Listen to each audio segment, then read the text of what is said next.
પ્રણામ. હરે હરે કૃષ્ણ. કૃષ્ણ તમારું પ્રભુ બધાનું દંડવત ખૂબ ખૂબ હૃદયપૂર્વકનું સ્વાગત છે ઇસ્કોન બેંગલુરુ શ્રી શ્રી રાધા ગોવિંદ મંદિર મુલાઈ તરફથી ચાલતા લેવલ 1 શ્રીમદ ભગવદ ગીતાના ક્લાસમાં 62મી બેચ અધ્યાય નંબર 8 તરફ આજે આપણે આગળ વધી રહ્યા છીએ. અધ્યાયની શરૂઆત કરતા પહેલા આપણે ભગવાન શ્રી શ્રી રાધા ગોવિંદજીના ચરણોમાં ખૂબ ભાવપૂર્વક પ્રેમપૂર્વકની પ્રાર્થના થી શરૂઆત કરીશું. બરાબર. ઉમેશ ઠક્કર પ્રભુ વેલકમ. મીના માતાજી, મિત્તલ ખોખર માતાજી, વૃંદાવન વિહારીની માતાજી વેલકમ, આશા માતાજી હરે કૃષ્ણ, વિક્રમ પંડ્યા પ્રભુ વેલકમ વેલકમ પ્રભુ, thank you so much for joining. Yes, હરે કૃષ્ણ. કીર્તિમાન પ્રભુ વેલકમ, પુષ્પા માતાજી વેલકમ. શરૂઆત કરીએ. ચાલો તમે લોકો તમારું માઇક બંધ કરીને મારી સાથે જોડાઈ જાઓ. ઓકે. શ્રી શ્રી રાધા ગોવિંદ ભગવાન કી જય, શ્રી પ્રભુપાદ કી જય, ગુરુદેવ મહારાજ કી જય. ઓમ અજ્ઞાનતિમિરાન્ધસ્ય જ્ઞાનાંજન શલાકયા ચક્ષુરુન્મિલિતમ યેન તસ્મૈ શ્રી ગુરુવે નમઃ. આ પહેલો શ્લોક છે એ ગુરુ મહારાજને સમર્પિત છે. બરાબર. કે મારી આંખમાં તો અજ્ઞાન રૂપી મોતિયો બાજી ગયો હતો, તિમિર. મને કઈ દેખાતું નહોતું આ સંસારની અંદર. હું કોણ છું, શું કામ અહીંયા આવ્યો છું, ભગવાન કોણ છે, બરાબર, મારા દુઃખનું કારણ શું છે, હું શું કામ અહીં હેરાન થાઉં છું, ક્યાંથી આવ્યો છું, ક્યાં જવાનું છે, કઈ ખબર નહોતી. અજ્ઞાન તિમિરાંધસ્ય, તિમિર નામનો રોગ થયો હતો. પણ એ ગુરુ મહારાજ ત્યારે તમે મારા જીવનમાં આવ્યા અને તમે જ્ઞાનાંજન સલાકયા, જ્ઞાન રૂપી, હરે કૃષ્ણ વેલકમ, જ્ઞાન રૂપી સલાકા, બરાબર, જ્ઞાન રૂપી અંજન સલાકા ઉપર લગાડી અને મારી આંખમાં અંજી દીધું, જેથી મને ચક્ષુર ઉન્મિલિતમ યેન, મારી આંખ ઉગડી ગઈ. મને ખબર પડી કે મારા મનુષ્ય જીવનનો ઉદ્દેશ્ય શું છે. આવા મારા ગુરુદેવનો પ્રણામ કરું છું. એવી જ રીતના આગળ શ્રી રૂપ ગોસ્વામી પ્રાર્થના કરે છે. શ્રી ચૈતન્ય મનોભીષ્ટમ સ્થાપિતમ યેન ભૂતલે સ્વયં રૂપ કદા મહ્યમ દદાતિ સ્વપદાંતિકમ વંદેહમ શ્રી ગૌરવ શ્રીયુતા પદ કમલમ શ્રી ગુરુન વૈષ્ણવાંશ શ્રી રૂપમ સાગ્ર જાતમ સગણ રઘુનાથાન્વિતમ તમ સજીવમ સાધ્વેતમ સાવધૂતમ પરિજન સહિતમ કૃષ્ણ ચૈતન્ય દેવમ. વૃંદાવનના 6 ગોસ્વામીઓ, આજે તમે વૃંદાવન જાઓ છો અને તમે જે લીલા સ્થળીઓના દર્શન કરો છો, બરાબર, ગિરી ગોવર્ધન મહારાજ, રાધાકુંડ, શ્યામકુંડ થી લઈને બધી જ લીલા સ્થળીઓ, એ બધી જ લીલા સ્થળીઓને આપણી સામે ફરીથી ઉજાગર કરવા વાળા આ 6 ગોસ્વામીઓ છે. બીજા બધા આચાર્યનો પણ ફાળો છે, બીજા ગોસ્વામીનો ફાળો છે, પણ આ 6 ગોસ્વામીઓનો સિંહ ફાળો છે. જ્યારથી 500 વર્ષ પહેલા વૃંદાવન કમ્પ્લીટલી જંગલમાં પરિવર્તિત થઈ ચુક્યું હતું અને કોઈ લીલાસ્થળી જયારે મળતી નહોતી, ત્યારે ભગવાન ગોવિંદજી સ્વયં પ્રગટ થઈ અને આ બધા ગોસ્વામીઓને ગાઈડ કર્યું હતું કે આ બાજુ આ બાજુ આ બાજુ, આ જગ્યાએ મારી લીલા છે, આ જગ્યાએ મારી લીલા છે. ક્યારેક સ્વપ્નમાં આવીને, ક્યારેક માર્ગદર્શન આપીને, ડાયરેક્ટલી. તો એવા બધા ગોસ્વામીઓ વૃંદાવનના, જેમને આપણે પ્રણામ કરીએ છીએ. આગળ શ્રી રાધા કૃષ્ણ પાદાન સહગણ લલિતા શ્રી વિશાખાન્વિતાંશ, શ્રીમતી રાધા રાણી ની સખીઓ, સર્વોચ્ચ ભક્ત આ સંસારની અંદર, કે જે જગ્યા ઇવન શિવજી મેળવવા માટે પણ તલપાપડ છે. જયારે શિવજી છે રાસલીલામાં જાય છે ને મને ગોપી બનાવો ને મારે રાસલીલા, આજે પણ વૃંદાવન જાઓ તો ત્યાં ગોપેશ્વર મહાદેવ છે, એનું પ્રમાણ આજે પણ છે, શાસ્ત્રોમાં પણ છે. એવી બધી સખીઓ, એવી બધી ભગવાનના મહાન ભક્તો ગોપીઓની આપણે ગુણગાન ગાઈએ છીએ, પ્રાર્થના કરીએ છીએ કે અમને પણ કૃષ્ણ પ્રેમ આપો. હે કૃષ્ણ કરુણા સિંધુ દીન બંધુ જગતપતે ગોપેશ ગોપિકા કાંત રાધા કાંત નમસ્તે. ભગવાન શ્રી કૃષ્ણનો પ્રણામ મંત્ર છે. તપ્ત કાંચન ગૌરાંગી શ્રી રાધે વૃંદાવનેશ્વરી વૃષભાનુ સુતે દેવી પ્રણમામી હરિપ્રિયે. શ્રીમતી રાધા રાણીનો પ્રણામ મંત્ર છે. અને પછી અનંત કોટી બ્રહ્માંડમાં રહેલા બધા જ વૈષ્ણવોને પ્રણામ કરીએ છીએ આપણે, કોઈ પણ સંપ્રદાયની અંદર હોય, બધા જ વૈષ્ણવો. વાંછા કલ્પતરુભ્યશ્ચ કૃપા સિંધુભ્ય એવ ચ પતિતાનામ પાવનેભ્યો વૈષ્ણવેભ્યો નમો નમઃ. વૈષ્ણવના આશીર્વાદ વગર આપણે આગળ વધી શકીએ નહીં ભક્તિ માર્ગ ઉપર. ભક્તિ માર્ગ ઇઝ મર્સી મુવમેન્ટ, કૃપાની મુવમેન્ટ છે. જ્યાં સુધી સિનિયર ભક્તો આપણા ઉપર કૃપા ના કરે, આપણે ભક્તિ માર્ગ ઉપર આગળ નથી વધી શકતા. બરાબર. પછી શ્રી પ્રભુપાદજીને પ્રણામ કરી. નમો ઓમ વિષ્ણુપાદાય કૃષ્ણ પૃષ્ઠાય ભૂતલે શ્રીમતે ભક્તિ વેદાંત સ્વામી નીતિ નામિને નમસ્તે સારસ્વતે દેવે ગૌરવાણી પ્રચારિણે નિર્વિશેષ શૂન્યવાદી પાશ્ચાત્ય દેશ તારિણે જય શ્રી કૃષ્ણ ચૈતન્ય પ્રભુ નિત્યાનંદ શ્રી અદ્વૈત ગદાધર શ્રીવાસાદિ ગૌર ભક્ત વૃંદ. આને પંચતત્વ પ્રણામ મંત્ર કહેવાય. આજથી 500 વર્ષ પહેલા ભગવાન કૃષ્ણ ફરીથી આ ધરાતલ ઉપર ભગવાન ચૈતન્ય મહાપ્રભુ સ્વરૂપે ફરીથી પ્રગટ થયા. એની સાથે એના પાર્ષદમાં નિત્યાનંદ પ્રભુ, સ્વયં બલરામજી, અદ્વૈત આચાર્ય, સ્વયં મહાવિષ્ણુ અને ભગવાન શિવજીનું કમ્બાઇન અવતાર, ગદાધર પંડિત, સ્વયં શ્રીમતી રાધારાણી અને શ્રીવાસ પંડિત એટલે સ્વયં નારદજી. શાસ્ત્રોમાં રેફરન્સ મળશે. ભક્તમાલ ગ્રંથ, બરાબર, ભવિષ્ય પુરાણ, શ્રીમદ ભાગવતમ થી લઈને બધી જગ્યાએ. પણ આ સિક્રેટ અવતાર છે કૃષ્ણનો, એટલે બધાને ખબર નથી. આને પ્રચ્છન્ન અવતાર તરીકે ઓળખવામાં આવે છે, જે આજથી 500 વર્ષ પહેલા થયા. બરાબર, ચૈતન્ય મહાપ્રભુ.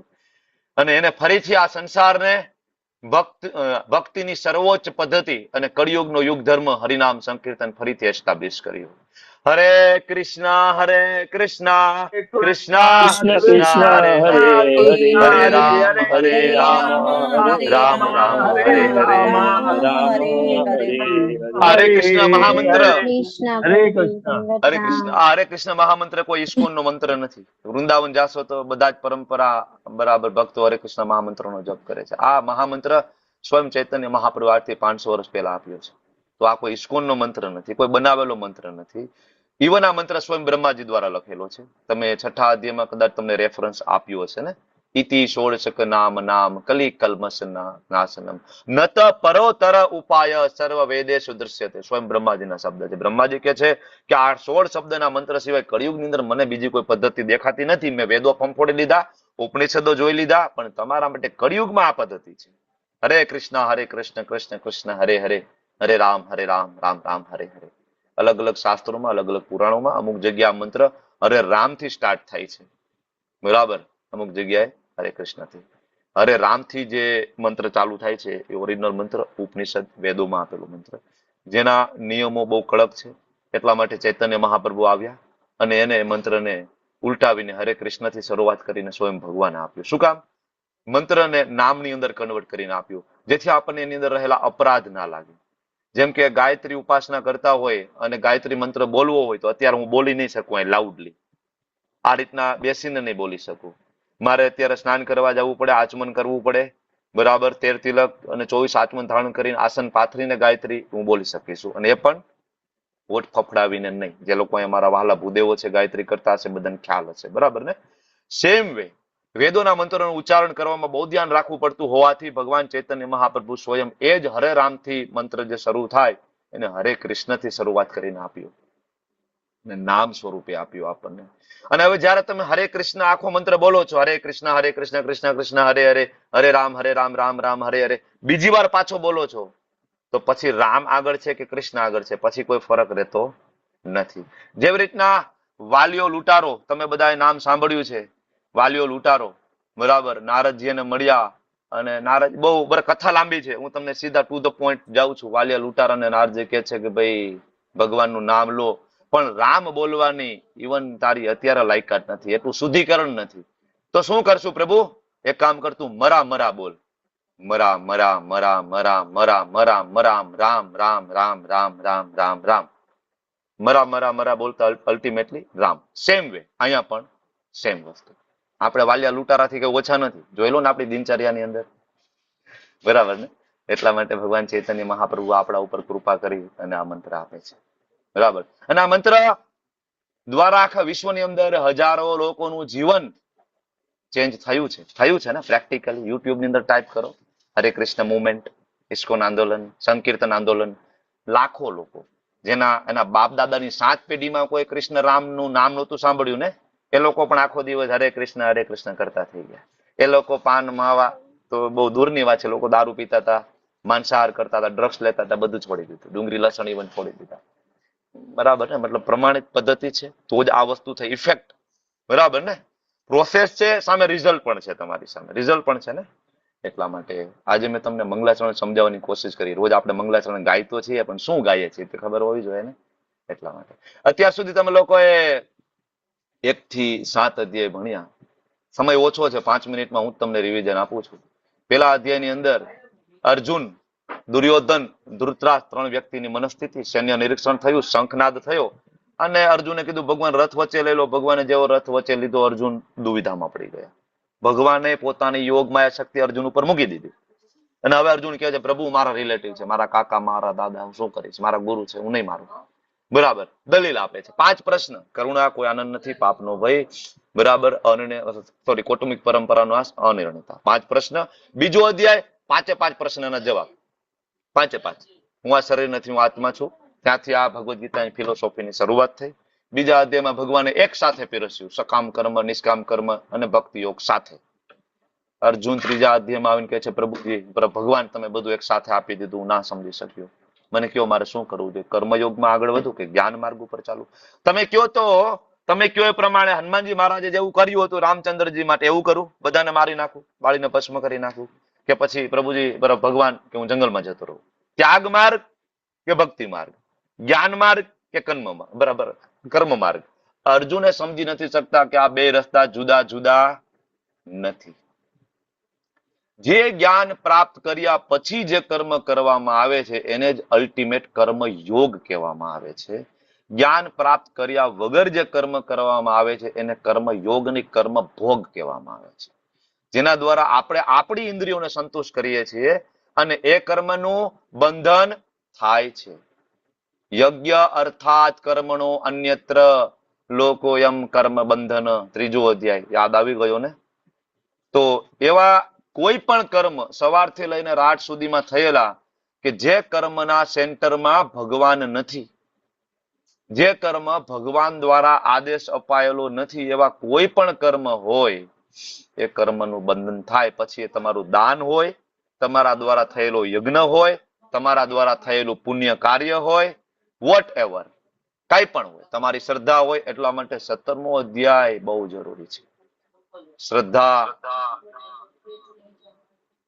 શ્રદ્ધા ત્રય વિભાગ યોગ, 17મો અધ્યાય બહુ જરૂરી છે. બહુ પ્રેક્ટિકલ ચેપ્ટર છે, વેરી પ્રેક્ટિકલ.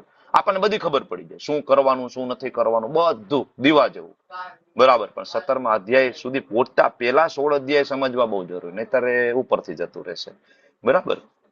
3જા અધ્યાયમાં ભગવાને કીધું અર્જુન કર્મ કરો. 4થા અધ્યાયમાં ભગવાને દિવ્ય જ્ઞાન આપી દીધું પોતાના વિશે. બરાબર. અર્જુન 5મા અધ્યાયમાં ફરીથી કહે છે પ્રભુ 3જો અધ્યાય ફોલો કરું કે 4થો અધ્યાય? તમે કીધું 4થા અધ્યાયમાં કે દરેક પ્રકારના યજ્ઞો જ્ઞાનમાં પરિણમે છે, તો હવે જંગલમાં જઈને ભગવદ્ ગીતા વાંચવા માંડું, લેવલ 1, 2, 3 ના કોર્સ એટેન્ડ કરી લઉં ઓનલાઈન, કે પછી આ યુદ્ધ કરું? આઈ એમ કન્ફ્યુઝડ. અર્જુન 5મા અધ્યાયની શરૂઆતમાં ફરીથી સેમ પ્રશ્ન, પ્રભુ કર્મ યોગ, બરાબર, કર્મ સંન્યાસ બધું છોડી દઉં, જંગલમાં જાઉં? પરફેક્ટ આન્સર આપો. તદ એકમ વચ્ચે કૃષ્ણ એક કહી દો, શું કરવાનું? ત્યારે ભગવાન કહે છે અર્જુન મુક્તિ માટે 2 બરાબર છે, પણ મને પૂછતો હોય ને તો કર્મયોગ. કર્મ યોગ, યોગ એટલે યુજ ધાતુમાંથી બનેલો શબ્દ, જેના દ્વારા ભગવાન સાથે ભક્તિમય સેવાથી જોડાવું. 6ઠા અધ્યાયના અંતે યોગની વ્યાખ્યા ભણી ગયા ને તમે લોકો? 6ઠા અધ્યાયનો 46મો શ્લોક અને 47મો શ્લોક ભગવદ્ ગીતા ખોલીને એકવાર વાંચજો. 46મા શ્લોકમાં ભગવાન અર્જુનને કહે છે કે અર્જુન એવો યોગી થા કે જે ખાલી જ્ઞાની નહીં, જ્ઞાની કરતા શ્રેષ્ઠ હોય. મતલબ જ્ઞાનીને યોગી નથી કીધો. અર્જુન એવો યોગી થા, બરાબર, કે જે ખાલી તપસ્વી ના હોય, હિમાલયમાં જઈને એક પગે ઉભો રહે એવો ખાલી તપસ્વી નહીં, અષ્ટાંગ યોગી નહીં, ધ્યાની નહીં, એના કરતા યોગી શ્રેષ્ઠ હોય એવો યોગી. બરાબર. અને અર્જુન એવો યોગી થા કે જે ખાલી કર્મી ના હોય, કે ખાલી દાન કરે ને પુણ્ય કરે ને એવા દાની કર્મકાંડી નહીં. અર્જુન એના કરતા શ્રેષ્ઠ. મતલબ આ કોઈને ભગવાને યોગી નથી કીધા. તો યોગી કોણ? 6ઠા અધ્યાયનો છેલ્લો શ્લોક બોલો, યોગી કોણ? હુ ઇઝ ધ યોગી? યોગિનામપि સર્વેષાં વર્તતેનાંતરાત્મના શ્રદ્ધાવાન ભજતે યો મામ સમયુક્તઃ. શ્રદ્ધાવાન ભજતે યો મામ સમયુક્તઃ. 6ઠા અધ્યાયના અંતે ભગવાને 6 અધ્યાયનો નિચોડ એક શ્લોકમાં મૂકી દીધો. યોગી નામ આપી સર્વેશામ. દિવ્યકાંત પ્રભુ બધા પ્રકારના યોગી, જ્ઞાન યોગી હોય, ધ્યાન યોગી હોય, હઠ યોગી હોય, સકામ કર્મી હોય, નિષ્કામ કર્મી હોય, દાની હોય, કર્મકાંડી હોય, વેદાંતી હોય, ચતુર્વેદી હોય, દ્વિવેદી હોય, હઠયોગી હોય, બધા પ્રકારના યોગી. ભગવાન કે આ બધા યોગીમાંથી સર્વશ્રેષ્ઠ યોગી કોણ છે? મત ગતેન અંતરાત્મના. મત એટલે હું, જેના હૃદયમાં બિરાજમાન છું. મતલબ જે સતત મારું ચિંતન કરે છે. અને શ્રદ્ધા, જેને મારા ઉપર અચલ શ્રદ્ધા છે. ભગવદ ગીતા કૃષ્ણ બોલે છે, એ શ્રદ્ધા હોવી જોઈએ. ને ભગવદ ગીતાની અંદર ભગવાન કૃષ્ણ કહે છે હું ભગવાન છું. આ શ્રદ્ધા હોવી જોઈએ. અને ખાલી શ્રદ્ધા અને હૃદયમાં ચિંતન, આ બે વસ્તુ પણ પૂરતી નથી. ત્રીજી વસ્તુ ભગવાન ત્યાં ઉમેરે છે, શ્રદ્ધાવાન ભજતે. અચ્છા, ભજતે નો મતલબ શું થાય? યોગ કરવા, જ્ઞાન પ્રાપ્ત કરવું, કર્મકાંડ કરવું. તો ભજતે એટલે શું? ભજતે ભજન કરવું ભાઈ. ભજતે ભજન કરવું, ભક્તિ કરવી. અને ભક્તિ કરવી એટલે શું? કોઈની ભક્તિ કરવી એટલે શું? મતલબ સેવા કરવી. ભક્તિ કરવી મતલબ સેવા કરવી. સેવા વગરની ભક્તિ નકામી છે ને? શું લાગે તમને? બરાબર. આજકાલ ઘણા બધા લોકો કહેતા હોય અમે નરેન્દ્ર મોદીના ભક્ત છીએ. એનો મતલબ એ બરાબર પાર્ટી સાથે જોડાયેલા છે, ત્યાં કંઈક ને કંઈક સેવા કરી રહ્યા છે. ઘણા બધા એના પત્નીના ભક્ત હોય, બરાબર. ઘણા બધા મા બાપના ભક્ત હોય. તો આપણે ક્યાંક ને ક્યાંક ભક્ત છીએ. જોઈ લો તમે બધા. આપણે આપણા બોસના ભક્ત છીએ, ભક્તો છીએ, દાસતો છીએ. વી ઓલ આર સર્વન્ટ, દાસતો છીએ. પણ ભક્ત હોવું એની સાથે સાથે સેવા. ભક્ત હોવું મતલબ પ્રેમ કરવું, બરાબર ને? તમે તમારી પત્નીને એમ કહો કે પત્ની, બરાબર, વાઇફ, હું તને પ્રેમ કરું છું, આઈ લવ યુ, બરાબર. પત્ની કે ઇટ્સ ઓકે. પછી પત્ની રવિવારે આવે ને એમ કે ભાઈ ચાલો મને શોપિંગમાં લઈ જાવ, બરાબર, આજે આપણે ચાલો રાજકોટ જવું છે, અમદાવાદ જવું છે. નહીં નહીં, એ બધું રહેવા દે, આઈ લવ યુ, હું તને પ્રેમ કરું છું. એક વાર બે વાર પછી પત્ની શું કે? આ પ્રેમનો કાંઈ મતલબ નથી. તમે મારી કોઈ ઈચ્છા પૂરી નથી કરતા, બરાબર, મને ફરવા નથી લઈ જતા, મને કપડા નથી લઈ દેતા, મને ભાવતું કઈ ખવડાવતા નથી. આ કેવો પ્રેમ છે તમારો? બરાબર ને? પ્રેમ મતલબ સેવા. ભક્તિ મતલબ સેવા. એટલે અમારા આચાર્ય શ્રી પ્રભુપાદજી જ્યાં જ્યાં ભક્તિ શબ્દ આવે ને ત્યાં લખ્યું છે ભક્તિમય સેવા, ડિવોશનલ સર્વિસ. તમે તમારી માતાને એમ કહો મમ્મી હું તને બહુ પ્રેમ કરું છું. મમ્મી બીમાર પડે ને એમ કે દીકરા હોસ્પિટલ લઈ જા. તમે કહો મમ્મી એ રહેવા દે ને, હું તને બહુ પ્રેમ કરું છું. ચાલશે? મમ્મી કે તું જવા દે ભાઈ, તું નાટક કરે છે, કોઈ પ્રેમ છે નહીં. એટલે આપણે જયારે એમ કહીએ કે કૃષ્ણ હું તમને પ્રેમ કરું છું, કૃષ્ણ હું તમને પ્રેમ કરું છું, કૃષ્ણ હું તમારો ભક્ત છું, એનો મતલબ એવો કે તમે કૃષ્ણની સેવા કરતા હોવો છો. સેવા વગર ભક્તિ નથી, સેવા વગર પ્રેમ નથી ને? બરાબર. આ છઠ્ઠા અધ્યાયના અંતે ભગવાને ઘટસ્ફોટ કરી દીધો અને ભગવાને અર્જુનને કીધું અર્જુન, યોગી તો એ જ છે જે મારો ભક્ત હોય. વાત થાય છે અહીંયા શ્રી પ્રભુપાદજી જેવા મહાન ભક્તો, ષડ ગોસ્વામી જેવા મહાન આચાર્ય, વાત થાય છે નરસિંહ મહેતાની. એને યોગી કીધા છે. યોગી એ છે. યોગી એટલે સમાધિમાં જતા રહીએ. નરસિંહ મહેતા એક તારો કાઢીને કેદાર રાગ વગાડે, ખોવાઈ જાય. પત્નીએ કીધું તું ઘી લઈ આવો, ઘરે શ્રાદ્ધ છે. ઘી લેવા નીકળ્યા તો ખરી સવારના, સાંજ પડી ગઈ. પેલા ઘી વાળાએ રોકી દીધા કે એકાદું ભજન લલકારો ને. ગાવાનું ચાલુ કર્યું, ભૂલાઈ ગયું. ઘરે બપોરનું જમણવાર રાખ્યું છે, બધા બ્રાહ્મણો જમવા આવવાના છે, ભૂલાઈ ગયું. આ સમાધિની હાઈએસ્ટ પોઝિશન છે. ત્યારે કૃષ્ણને સ્વયં આવવું પડે શ્રાદ્ધ કરવા માટે. ખબર છે ને પ્રસંગો આ બધા? તો કૃષ્ણ, બલરામ, માતા રૂક્ષ્મણી પોતે ચૂલા ઉપર બેસીને રસોઈ બનાવીને બલરામજી પીરસતા હોય છે સોનાની થાળીઓમાં, બરાબર. બાપુ તો 4 વાગે પાછા આવે છે, નરસિંહ મહેતા તો આફ્ટરનું, બધું પતી ગયા પછી. That is the highest position. This is bhakti. This is love for Krishna. બરાબર. હવે આ ભગવાને કીધું આવો પ્રેમ હોવો જોઈએ, આવું ચિંતન થવું જોઈએ. ભગવાન આટલું ચિંતન કરવા માટે તમારા વિશે કંઈક જાણવું પડે. તમારે કોઈકને પ્રેમ કરવો હોય તો તમારે એના વિશેની ઇન્ફોર્મેશન જોઈએ કે નહીં? એમનામ પ્રેમ થાય? લગ્ન કરવા જાય તો પેલા પૂછે છે કેટલા વીઘા જમીન છે, સિટીમાં મકાન છે, ગામડામાં મકાન છે. અમારી દીકરી વાડીએ નહીં જાય, પણ ગામડામાં મકાન હોવું જોઈએ ને પાછું 5 વીઘા 10 વીઘા 15 વીઘા જમીન હોવી જોઈએ. સિટીમાં રહેશે. જ્યાં સુધી વ્યક્તિ વિશે તમે જાણતા નથી તો ભૌતિક જગતમાં સંબંધ બંધાતો નથી.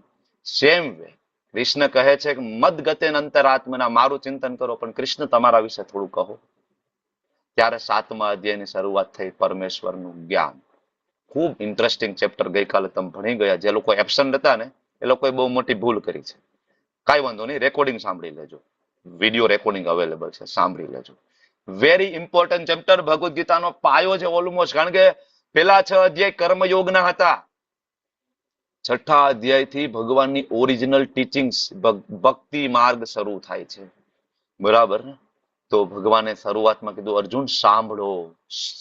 શ્રવણ બહુ મહત્વની વસ્તુ છે. બરાબર સાંભળશો નહીં ને તો તમારા ડાઉટ ક્લિયર નહીં થાય. અને સાંભળવા માટેની લાયકાત શું? ભક્તો અસીમે સખા ચેતી, આગળ ભણી ગયા ચોથા અધ્યાયમાં. અચ્છા, બોલવા વાળાની લાયકાત શું? એવમ પરંપરા પ્રાપ્તિમ, રાઈટ? યોગ્ય ગુરુ પાસેથી જ્ઞાન લીધું હોય, પરંપરામાં એ વ્યક્તિ દીક્ષિત હોય, ફોલો કરતો હોય, એ વ્યક્તિ યોગ્ય છે. સાંભળવા વાળો ભગવાનનો ભક્ત હોય અથવા ભક્ત બનવાની કોશિશ કરતો હોય. એટલે જ કૃષ્ણમાં શ્રદ્ધા હોય, શાસ્ત્રમાં શ્રદ્ધા હોય. જેને શાસ્ત્રમાં શ્રદ્ધા નથી, કોણે કીધું કૃષ્ણએ જ ભગવદ્ ગીતા બોલી છે? અમને ડાઉટ છે. આ લોકોનું ઉદ્ધાર ના થઈ શકે. બરાબર, દુર્યોધનની સામે સાક્ષાત ભગવાન ઉભા હતા, તો દુર્યોધનને વિશ્વાસ નહોતો કૃષ્ણ સ્વયં ભગવાન છે. બરાબર ને? વિદુરજીને ખબર હતી, કુંતી મહારાણીને ખબર હતી સાક્ષાત પૂર્ણ પુરુષોત્તમ ભગવાન છે, ભીષ્મદેવને ખબર હતી.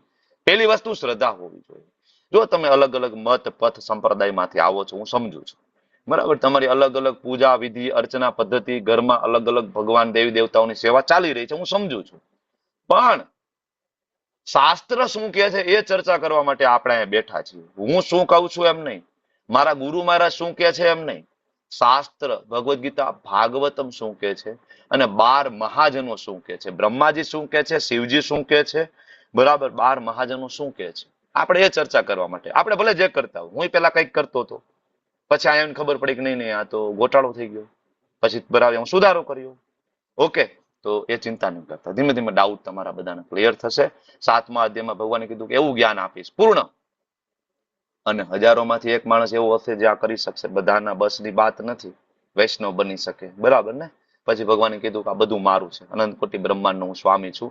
7મા શ્લોકમાં ભગવાને ઘટસ્ફોટ કરી દીધો, મત પરતરમ ન અન્ય, મારા ઉપરનું કોઈ તત્વ નથી, નો બડી, કોઈ નથી. I am the supreme lord.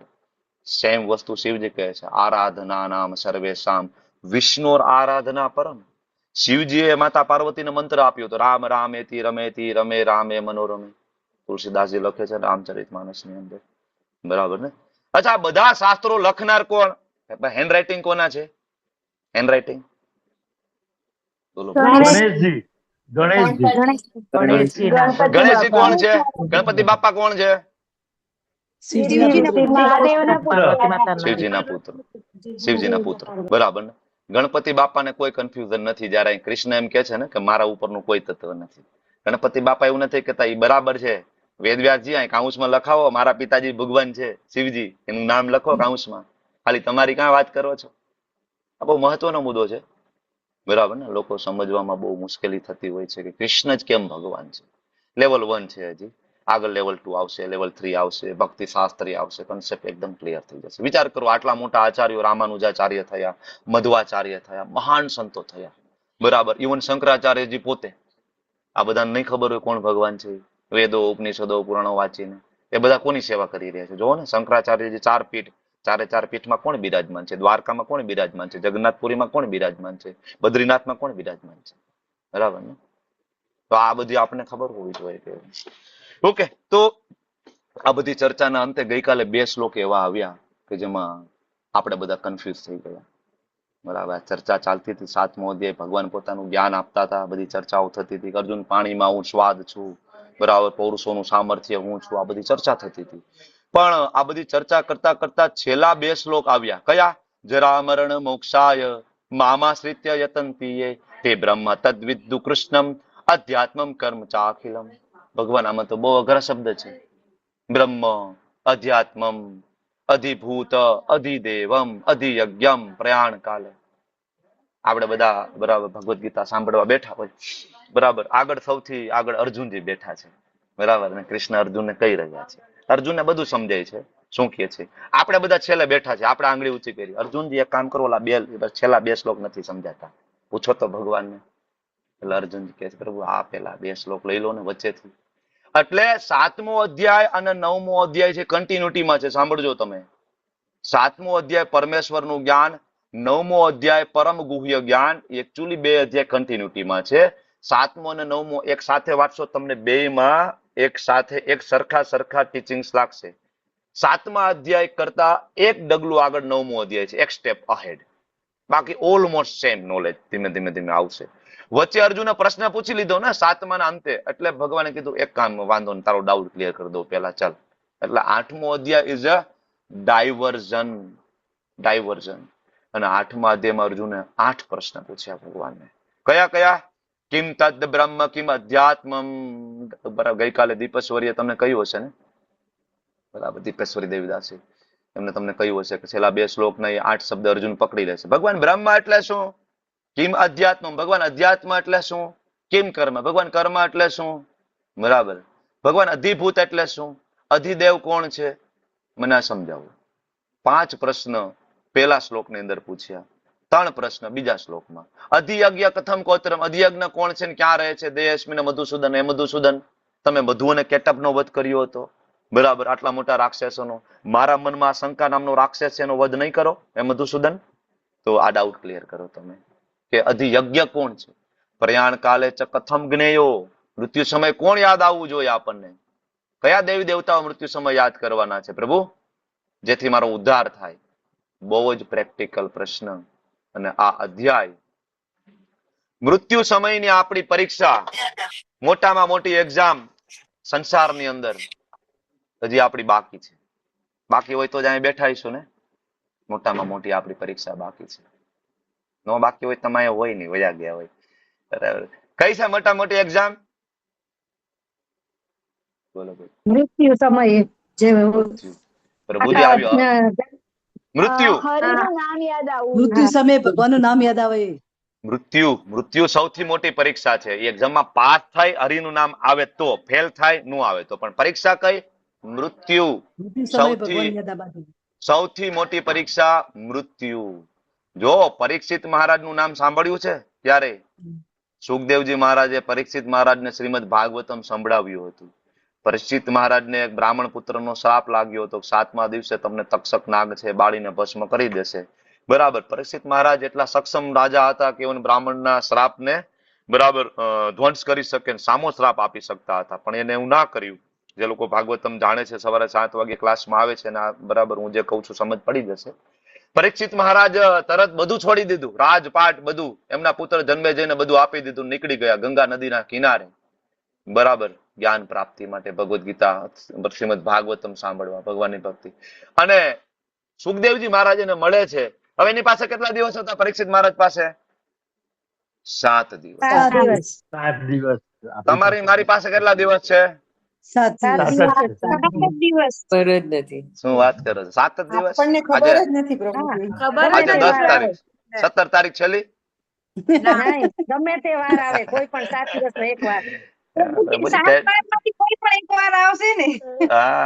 Tension આપી દો તમે આજના ક્લાસમાં. એકચ્યુઅલી આજનો અધ્યાય મૃત્યુનું સાયન્સ છે.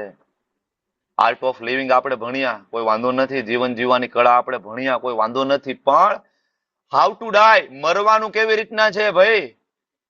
મરવાનું કેવી રીતના છે? કાગડા કૂતરાના મોતે મરી જશું, ગધેડા ભૂંડડા કૂતરા બની જશું આગળ.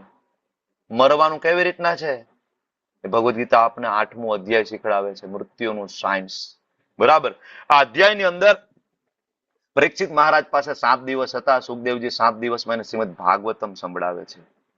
ઘણા બધા એમ કે ભાગવતમ છે સ્ટોરી છે, રૂપક છે, વાર્તા છે. તમને શું લાગે? પરીક્ષિત મહારાજ પાસે 7 દિવસ છે અને સુખદેવજી વાર્તા કરવા બેઠા છે, ખોટી ખોટી કથાઓ. ઓરિજિનલ ઇતિહાસ સંભળાવી રહ્યા છે. એકવાર ભાગવતમ ખોલીને વાંચો તો ખરી, તમને ખ્યાલ આવશે. બરાબર. તો આપણી 7 સેકન્ડ બાકી છે એ પણ આપણને ખબર નથી. આપણે કહ્યું 7 દિવસ, પણ 7 દિવસ એટલે સોમ, મંગળ, બુધ, ગુરુ, શુક્ર, શનિ, રવિ. આમાંથી ગમે એક દિવસ હશે ને આપણો જવાનો ફિક્સ છે ને? સોમ, મંગળ, બુધ, ગુરુ, શુક્ર, શનિ, રવિ. પણ આપણી પાસે 60 સેકન્ડ છે એ ખબર નથી. અત્યારે હું બોલું છું અને આ વાક્ય હું પૂરું કરું એની કોઈ ગેરંટી નથી. હાર્ટ એટેક આવે, ગયા.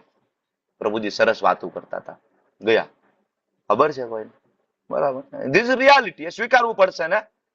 મૃત્યુ સનાતન સત્ય છે, સ્વીકારવું પડશે આપણે. સનાતન સત્ય છે, ડરવાની જરૂર નથી, એને જીતવાની જરૂર છે. જીતવાની જરૂર છે મૃત્યુ. આ બધા અધ્યાય આપણને ટેન્શન, ડિપ્રેશન માંથી બહાર કાઢે છે. જયારે આપણા ઘરના સ્વજનો આપણને છોડીને જતા રહીએ છે ને, આ બધા અધ્યાય આપણને ટેન્શન, ડિપ્રેશન માંથી બહાર તરત કાઢે છે. આપણને ખબર પડે છે કે એનું મૃત્યુ થયું છે, પણ ખાલી શરીર છોડ્યું છે, હજી એ છે. હજી મારે એના માટે ભાગવતમ વાંચવું પડશે, હજી મારે એના માટે જપ કરવા પડશે એના ઉદ્ધાર માટે, નહીં તો પ્રેત્યોનીમાં ભટકશે, હેરાન થશે. ભાગવતમમાં વર્ણન છે, ગરુડ પુરાણમાં વર્ણન છે. એટલા માટે આ જ્ઞાન બહુ જરૂરી છે. આ જ્ઞાન દ્વારા તમે તમારો પોતાનો તો ઉદ્ધાર કરશો જ, પણ શ્રીમદ ભાગવતમની અંદર પ્રહલાદ મહારાજ જયારે ભગવાનને કહે છે ત્યારે ભગવાન સ્વયં નરસિંહદેવ કહે છે કે હે પ્રહલાદ, તારા જેવો સંત શિરોમણી જે કુળની અંદર પ્રગટ થયો હોય ને એ કુળની 21 પેઢીઓ તરી જાય છે. 21 પેઢીઓ. ખાલી વૈષ્ણવ બનવાથી, ભગવદ ગીતા ભાગવતમ સમજવાથી 21 પેઢીઓ તરી જાય છે. ઉપરની અને નીચેની બંને બાજુની, બંને પક્ષની 21 પેઢીઓ તરી જાય છે. તમે એટલા પિતૃ તર્પણ કરીએ, હરિદ્વારમાં જઈને શ્રાદ્ધ કરીએ, પિંડદાન કરીએ, પિતૃઓ ભમતા હોય, હેરાન થતા હોય છે. એક વૈષ્ણવ બની જાય, તમે ટ્રાય કરો વૈષ્ણવ બનવાની, ઉપરના બધા પિતૃઓ શાંત થઈ જશે, નીચેની તમારી 21 પેઢી છે ભગવત ધામ જતી રહેશે. આ અધ્યાય બહુ મહત્વનો અધ્યાય. 8 પ્રશ્નથી શરૂઆત થઈ. ભગવાન બ્રહ્મ એટલે શું? અહમ બ્રહ્માસ્મિ. બ્રહ્મ એટલે જીવ, આપણે આત્મા. બરાબર. પછી બીજો પ્રશ્ન, જો 8 પ્રશ્ન 8 કનેક્ટેડ છે. સમજવાની કોશિશ કરજો. આજ પીપીટીમાં 8મો અધ્યાય પૂરો થઈ જાય છે. આ એક જ પીપીટીમાં 8મો અધ્યાય પૂરો. 8 પ્રશ્ન 8 જવાબ, અધ્યાય પૂરો. બ્રહ્મ એટલે શું? ભગવાન કે અર્જુન, બ્રહ્મ એટલે આ જીવ, તમે આ શરીર નથી, તમે આત્મા છો, ને બ્રહ્મ કહેવામાં આવે છે. ભગવાનને પરમ બ્રહ્મ કહેવામાં આવે છે. પરમ બ્રહ્મ, પરમ ધામમ, પવિત્રમ, પરમમ ભવાન. આગળ કહે છે વેદોમાં પણ ભગવાન કૃષ્ણને પરમ બ્રહ્મ કહ્યા છે. બ્રહ્માજી પણ કહે છે ઈશ્વર પરમ કૃષ્ણ સચ્ચિદાનંદ વિગ્રહ. ઓકે, તો પેલું બ્રહ્મ એટલે જીવ. પછી અર્જુન બીજો પ્રશ્ન પૂછ્યો, પ્રભુ અધ્યાત્મ એટલે શું? ભગવાન કે અર્જુન, આ જીવનો સ્વભાવ જે છે ને અધ્યાત્મ કહેવામાં આવે છે. આ જીવનો સ્વભાવ શું છે? ઓરિજિનલી જીવેર સ્વરૂપ હોય કૃષ્ણેર નિત્યદાસ. કૃષ્ણ નિત્યદાસ. જીવનો ઓરિજિનલ સ્વભાવ, આપણે ઓરિજિનલી ભગવાનના દાસ છીએ. આગળ ભગવાન કહે છે મમે વાંશો જીવ લોકે જીવ ભૂત સનાતન. જો દાસ બનવું તમને એમ થાય હું શું કામ કોઈનો નોકર બનું, પણ એ નોકર બનવું અહીંયા ભૌતિક જગતમાં અને એ દાસ બનવું ભગવત ધામમાં, એની અંદર બહુ તફાવત છે. 360 ડિગ્રી. એટલે 15મા અધ્યાયના પહેલા શ્લોકમાં ભગવાન કહે છે કે આ જગત પરાવર્તન છે વિકૃત સ્વરૂપે. અહીંયા દાસ બનવું એટલે કોકની નોકરી કરવી, એની નીચે રહેવું, એ આપણું શોષણ કરે. ભગવાનના ધામમાં જેને દાસ બનવું એટલે ભગવાન સ્વયં દાસ બની જાય. ભગવાન સ્વયં દાસ બની જાય જ્યારે તમે ભગવાનના દાસ બનો છો. કથા છે, જોવો ને. સુદામા વિપ્ર બ્રાહ્મણ પોરબંદર થી જાય છે દ્વારકામાં. તમને બધાને ખ્યાલ છે ને, સુદામા જેવા જાય છે દ્વારકામાં, ભગવાન પોતે પોતાનું સિંહાસન છોડી ઉભા થઈને દોટ મૂકે છે, ઉગાડા પગે ઉતરી પડી જાય છે. મારો મિત્ર આવ્યો, ભેટી પડે છે. હાથ જાલીને પોતાના સિંહાસન ઉપર ભગવાન એને બેસાડી દે છે. ભગવાન નીચે બેસી જાય છે અને એના પગ ધોવે છે. માતા રૂક્ષ્મણીને કહે છે મારો મિત્ર આવ્યો છે, ચામર ઝુલાવો. ભગવાનની બધી પત્નીઓ આશ્ચર્યચકિત થઈ જાય છે, આ કેવો મિત્ર. ભગવાનના સિંહાસન ઉપર પોતાને ભગવાન એને બેસાડી દીધા છે. તો ભગવાનના ધામમાં દાસ બનવું મતલબ અહીંયા જેવું નથી, અહીંયા જેવું નથી. બરાબર. આપણો ઓરિજિનલ સ્વભાવ છે, જીવનો સ્વભાવ. એટલે જો આપણે મંદિરે જાય તો આનંદ આવે. જો આજે ભગવદ્ ગીતાનો ક્લાસ અટેન્ડ કરશો, એક અંદરથી સંતોષ થશે, મેં ભગવદ્ ગીતા જાણી. ભલે જેટલું સમજે, અંદરથી એક આનંદ થશે. બરાબર. આજે મેં 1.5 કલાક ભગવાન વિશે સાંભળ્યું. આજે અમે મંદિરે ગયા, હા, આજે અમે ભગવાનના મંદિરે જઈને સેવા કરી. આપણને કેમ આનંદ આવે? 4 ધામ જાય તો આપણને આનંદ આવે છે. ભગવાનના ધામમાં દ્વારકા, મથુરા, વૃંદાવન, જે જગન્નાથપુરી, આનંદ આવે છે. મંદિરમાં જાય તો એક અલૌકિક શાંતિનો અનુભવ થાય. એમ થાય થોડીક વાર અહીં બેસીએ. શું કામ થાય છે આવું? શું કામ? ઓરિજિનલ સ્વભાવ આપણો ઈ છે, ભૂલી ગયા છે. આપણે બીજું બધું કરીએ છીએ, ઓરિજિનલ સ્વભાવ ભૂલીને. એટલે અર્જુન ત્રીજો પ્રશ્ન પૂછે છે, ભગવાન સકામ કર્મ એટલે શું? એટલે ભગવાન કહે છે કે ઓરિજિનલ સ્વભાવ ભૂલીને જે કઈ કરે છે ને જીવ, એ સકામ કર્મ છે. એના દ્વારા એને નવું શરીર મળી જશે, નવું શરીર મળી જશે. આગળ એની ઈચ્છા પ્રમાણે સારા કર્મ ઉપર ઇન્દ્ર આદિ દેવતાઓ પણ બની શકે છે, વરુણ, ચંદ્ર, અગ્નિ, બધા જ. ખરાબ કર્મ નીચેની યોનિમાં, સજા માટે નરકની અંદર. અર્જુન, આ સકામ કર્મ છે એ નવા શરીર આપશે. તો પ્રભુ આ નવું શરીર મળશે, કોની અંડરમાં મળશે? એટલે ચોથો પ્રશ્ન પૂછો, અધિભૂત. અર્જુન, એ ભૌતિક પ્રકૃતિ ડિસાઇડ કરશે. અને પ્રકૃતિ કોની અંડરમાં છે? મયા અધ્યક્ષેણ પ્રકૃતિ. કૃષ્ણ કહે છે મારી અંડરમાં કામ કરશે, મેં એને નિર્દેશ આપ્યા છે. આ આટલું આટલું આટલું કરવાનું છે. 84 લાખ યોની, આ બધું મેનેજમેન્ટ બ્રહ્માજીના હૃદયમાં બધું જ્ઞાન મૂકી દીધું. પ્રકૃતિ આ રીતના મેનેજ કરશે. તો અધિભૂત એટલે ભૌતિક પ્રકૃતિ જે નિરંતર ચેન્જ થઈ રહી છે આજુબાજુમાં, કન્ટિન્યુઅસ. ઓકે, આગળ. અચ્છા, ભૌતિક પ્રકૃતિ કોણ મેનેજ કરે છે પ્રભુ? ભૌતિક પ્રકૃતિની અંદર આ પવન, વરસાદ, બરાબર ને, આ બધી વસ્તુ આવે ને નેચરની અંદર, કોણ મેનેજ કરે? એટલે નેક્સ્ટ પ્રશ્ન પૂછ્યો, અધિદેવ. અધિદેવ બરાબર. તો વિરાટ સ્વરૂપની અંદર જે દેવતાઓ છે, ચંદ્ર, સૂર્ય, અગ્નિ, વરુણ, એના દ્વારા આ બધી પ્રકૃતિનું મેનેજ થાય. બરાબર. પણ એ કોનું સ્વરૂપ છે? ભગવાનનું વિરાટ સ્વરૂપ. 11મા અધ્યાય વિરાટ સ્વરૂપ દર્શન. એટલે અર્જુન ભગવાનને નેક્સ્ટ પ્રશ્ન પૂછે છે, ભગવાન ભૌતિક પ્રકૃતિમાં બહુ બધા દેવતાઓ છે, બધા માટે યજ્ઞ થાય, દાન થાય, ઇવન વેદોમાં ઇન્દ્રને ભગવાન તરીકે લખેલું છે, એના માટેના યજ્ઞ લખ્યા છે. તો લોકો તો કન્ફ્યુઝ થઈ ગયા, બરાબર, કોની ભક્તિ કરવાની? ત્યારે નેક્સ્ટ પ્રશ્ન પૂછે છે, ભગવાન અધિયજ્ઞ કોણ? ખરેખર યજ્ઞના અધિકારી કોણ છે? યજ્ઞનું અધિકારી, અલ્ટિમેટ બરાબર અધિકારી કોણ? ત્યારે ભગવાન કહે છે કે હું જ છું, પરમાત્મા, એ હું જ છું, કૃષ્ણ.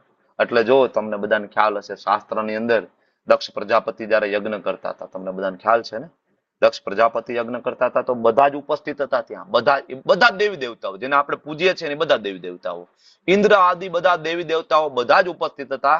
સ્વયં માતા પાર્વતી ઉપસ્થિત હતા. બરાબર. શિવજીને નહોતા બોલાવે, તમને બધાને ખબર છે. બરાબર ને. ભગવાન કોપાયમાન થયા હતા, ભગવાન વિષ્ણુ. બરાબર.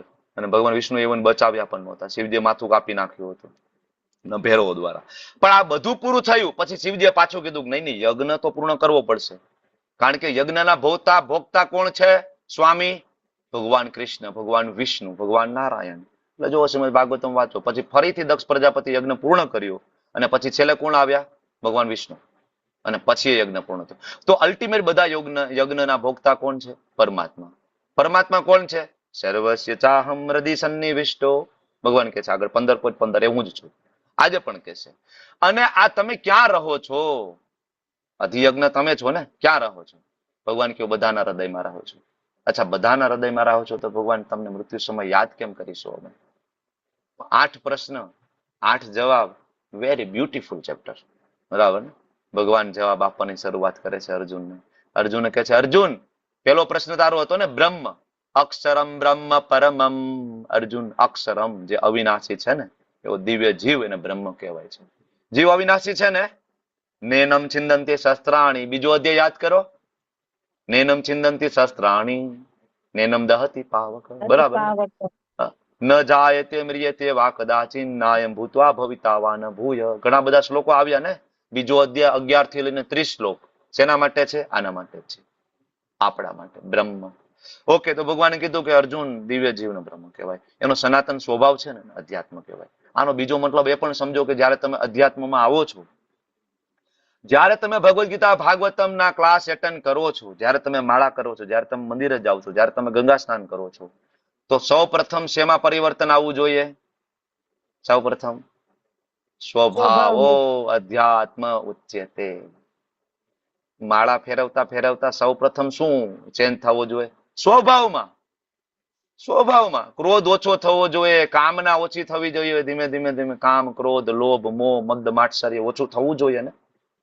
થવું જોઈએ ને. રોજ માળા કરતા હોય, થોડીક વારમાં ગુસ્સે થઈ જાય તો, રોજ માળા કરતા હોય તો, નાની નાની વાતમાં ગુસ્સે થઈ જાય, નાની નાની ઈચ્છાઓ હેરાન કરતી હોય, તો પછી બીજા લોકો એમ કે આ માળા કરે છે એ અમારી જેમ છે ને અમે તો પછી આ શું કામ માળા ઘસવાનું શું મતલબ છે? રોજ મંદિરે જવાનું શું ફાયદો? એટલે તો જો લોકો આજકાલ મંદિરે, આજની યુવા પેઢી મંદિરે શું કામ નથી આવતી? આજની યુવા પેઢી એને તમે મંદિરે શું કામ નથી લાવી શકતા? શું કામ આપણા ગ્રંથોને મિથ માને છે? શું કામ એ લોકો ભગવદ ગીતા ભાગવતમ વાંચવા માટે આવતા નથી? કારણ કે જે લોકો વાંચે છે એનામાં કોઈ પરિવર્તન નથી. હાથમાં ઠેલી લઈને ભાગવતમની 7 દિવસની કથા સાંભળવા તો ગયા, ઘરે આવીને પાછી એને નિંદા, ટીકા, પંચાયત. નથી કોઈનું તમાકુ છૂટતું, નથી કોઈના માવા છૂટતા, નથી કોઈનો દારૂ છૂટતો, નથી કોઈની ગામની પંચાયત છૂટતી, નિંદા, ઈર્ષા, ટીકા છૂટતી નથી. એટલે આજના યુવા પેઢી જોવે છે કે આ બધા રોજ ઠેલ્યું લઈને જાય છે, ત્યાં જઈને માળા કરે છે, ઘરે આવીને પાછી એની માથાકૂટ કરે છે. એના કરતા આપણે સારા છીએ. તો અધ્યાત્મમાં આવીએ તો સૌ પ્રથમ શું પરિવર્તન આવવું જોઈએ? સ્વભાવ. બરાબર ને. વિચાર કરો, થાય છે પરિવર્તન તો તમે અધ્યાત્મમાં છો, નહીતર નથી. અધ્યાત્મમાં સ્વભાવ ચેન્જ થઈ ગયો. ધીમે ધીમે ધીમે મન શાંત થઈ જાય. સ્વભાવ અધ્યાત્મ ઉચ્ચતે. ભગવાન કહે છે પછી ભૂત ભાવ ઉદ્ભત કરો વિસર્ગ કર્મ સંગીત. કે ભાઈ જીવોના ભૌતિક શરીરના વિકાસ થવાની પ્રક્રિયા સાથે સંકળાયેલા જે કઈ કર્મ છે ને અર્જુન, જેના દ્વારા નવા નવા શરીર મળે ને અર્જુન, એ બધા સકામ કર્મો છે. આની અંદર બધા દાન આવી ગયા, બધા પુણ્ય આવી ગયા, બધું આવી ગયું. સકામ કર્મ, બધા કર્મ કાંડ આવી ગયા, જે આપણને અહીંયા ફસાવે છે. ભગવાન કહે છે ફસાવે છે. આગળ જેવા તમે કર્મ કરશો એવું શરીર મળશે, સકામ કર્મ. બહુ સારા કામ કરશો, પુણ્ય કરશો, ઉપરના લોકમાં જન્મ મળશે. કૃષ્ણ ભાવના મૃતમાં કર્મ કરશો, ભગવત ધામ જતા રહેશો. બરાબર. એવું ખાશો, બરાબર, જે ના ખાવું જોઈએ એવું શરીર મળશે તમને. એવું કરશો જે તમારે ના કરવું જોઈએ એવું શરીર મળશે. બરાબર ને? આ બધા ફોટા તમે જોઈને સમજી શકો છો ને? બરાબર ને? ના ખાવાની વસ્તુ ભૂનની જેમ ખાતા રાખશો. શેરીમાં નીકળ્યા જેટલી રેકડી આવી એક રેકડી મૂકતા નથી ભૂનની જેમ. તમે ભૂંડ એવું જ કરે ને? ભૂંડાયેલું જતું હોય, મોઢું મારતું જ જતું હોય બધી જગ્યાએ જે મળે એને કોઈ ડિફરન્શિએટ નથી ને? મળ મૂત્ર બધું ખાતું જાય. બોલવું ન હોય તો બોલું છું તમને. આપણે હાલત ઈ જ છે. શેરીમાં નીકળ્યા જેટલી રેકડી જોઈ મોઢું મારતા ગયા ભૂંડની જેમ. ભગવાન કે ઇટ્સ ઓકે, આવું બહુ ખાવાની ઈચ્છા છે ને, ભૂંડ બનાવવું તને મજા આવશે, ખાતે રાખ. અરે મનુષ્ય શરીર મળ્યું છે. વેદ ઉપનિષદ ભગવદ્ ગીતા વાંચો, ડિસ્ક્રિમિનેટ કરતા શીખો, શું કરવું જોઈએ શું ના કરવું જોઈએ. નથી કરતા તો ભગવાન પાછું એવું શરીર આપે જેમાં તમારે વેદની પછી જરૂર નથી. મોજ કરો, જાઓ. બરાબર ને? તો સકામ કર્મ આને કહેવાય. અને આગળ ભગવાન પ્રકૃતિનો જવાબ આપે છે કે અર્જુન નિરંતર પરિવર્તનશીલ ભૌતિક પ્રકૃતિ છે. નેચર ચેન્જ થઈ રહ્યો છે ને? તમારું ગામ 8 થી 5 વર્ષ પહેલા હતું એવું આજે છે? નથી. હું એમ કહું ગઈકાલે હતું એવું આજ નથી. ચેન્જ થઈ ગયું. જો ક્યાંક ખાડા પડી ગયા, ક્યાંક ખાડા બુરાઈ ગયા, ક્યાંક કન્સ્ટ્રક્શન થઈ ગયું, ક્યાંક પડી ગયું છે ને? એવરીડે. બીજું નેચર એટલે આ શરીર પોતે પણ, કારણ કે શરીર શેમાંથી બને છે? પંચમહાભૂત, પ્રકૃતિ. તો ઇવન કાલે આ શરીર હતું એવું આજ નથી, ચેન્જ થઈ ગયું. ભલે સૂક્ષ્મ છે, દેખાતો નથી. વિજ્ઞાન માને છે. રોજ સ્નાન કરવા જઈએ ને આમાંથી કેટલાય બધા સેલ વયા ગયા ડેડ થઈને, કેટલાય નવા સેલ આવી ગયા. દેખાતું નથી આ પરિવર્તન. ધીમું ધીમું ધીમું ખબર પડે ને? ધીમું ધીમું. 5 વર્ષ પહેલાનો ફોટો જોવો ને આલ્બમમાં કાઢીને, 10 વર્ષ પહેલાનો ફોટો, હવે લાગે ફરક થાય છે ધીમે ધીમે, ચેન્જીસ છે ને? બસ એવી જ રીતના આત્મા એક દિવસ આમાંથી નીકળી જશે, નવું શરીર ગ્રહણ કરી લેશે. આત્મા ઇઝ કન્ટિન્યુઅસ ટ્રાવેલિંગ. આગળ અચ્છા, આ પ્રકૃતિ કોણ મેનેજ કરે? સૂર્ય ચંદ્ર જેવા દેવો મેનેજ કરે છે. ક્યાં રહે છે? જેમાં સમાવેશ થઈ છે મારું પોતાનું વિરાટ સ્વરૂપ છે. હું બતાવીશ અર્જુન તને 11મા અધ્યાયમાં, આપણને બધાને જોયું. બરાબર. અને વિરાટ સ્વરૂપ ના સુપ્રીમ ભગવાન હું પોતે છું. અધિદેવ હું પોતે છું. અચ્છા, પછી કહે છે અલગ અલગ દેવતાઓ માટે યજ્ઞ હોય. કોના માટે ખરેખર યજ્ઞ કરવો જોઈએ? ત્યારે ભગવાન કહે છે અધિયજ્ઞ અહમ, મારા માટે કરવો જોઈએ. હવે જો પેલા એ વિશ્વાસ હોવો જોઈએ કે અહીંયા અહમ એટલે કૃષ્ણ છે. ઘણા બધા લોકો ભગવદ્ ગીતાને એવી રીતના પણ ટ્રાન્સલેટ કર્યું છે કે નહીં ભગવદ્ ગીતા કૃષ્ણએ નથી બોલી, એની અંદર કોઈ કાલ પ્રવેશ કરી કહ્યું હતું. બરાબર. કોઈક બીજાએ બોલ્યું છે, કૃષ્ણ પોતે ભગવાન નથી. હવે ભાઈ આ મારીને તમારી વચ્ચે અત્યારે ચર્ચા ચાલે છે. કોઈ એમ કહે છે કે આમાં કૃષ્ણનું નામ ક્યાં છે? તમે કૃષ્ણ વારંવાર એડ કરો છો, કૃષ્ણનું નામ ક્યાં છે? તો હું તમને એમ કહું કે મારીને ભીખાલાલ પ્રભુની વાત થતી હોય, મારીને અનિલ અગ્રવાલ પ્રભુની વાત થતી હોય, અનિલ પ્રભુ, તો મારે વારંવાર તમને કહેવાની જરૂર છે કે ભાઈ હું જીતેન્દ્ર ગોપેશ દાસ બોલું છું? કહેવાની જરૂર છે?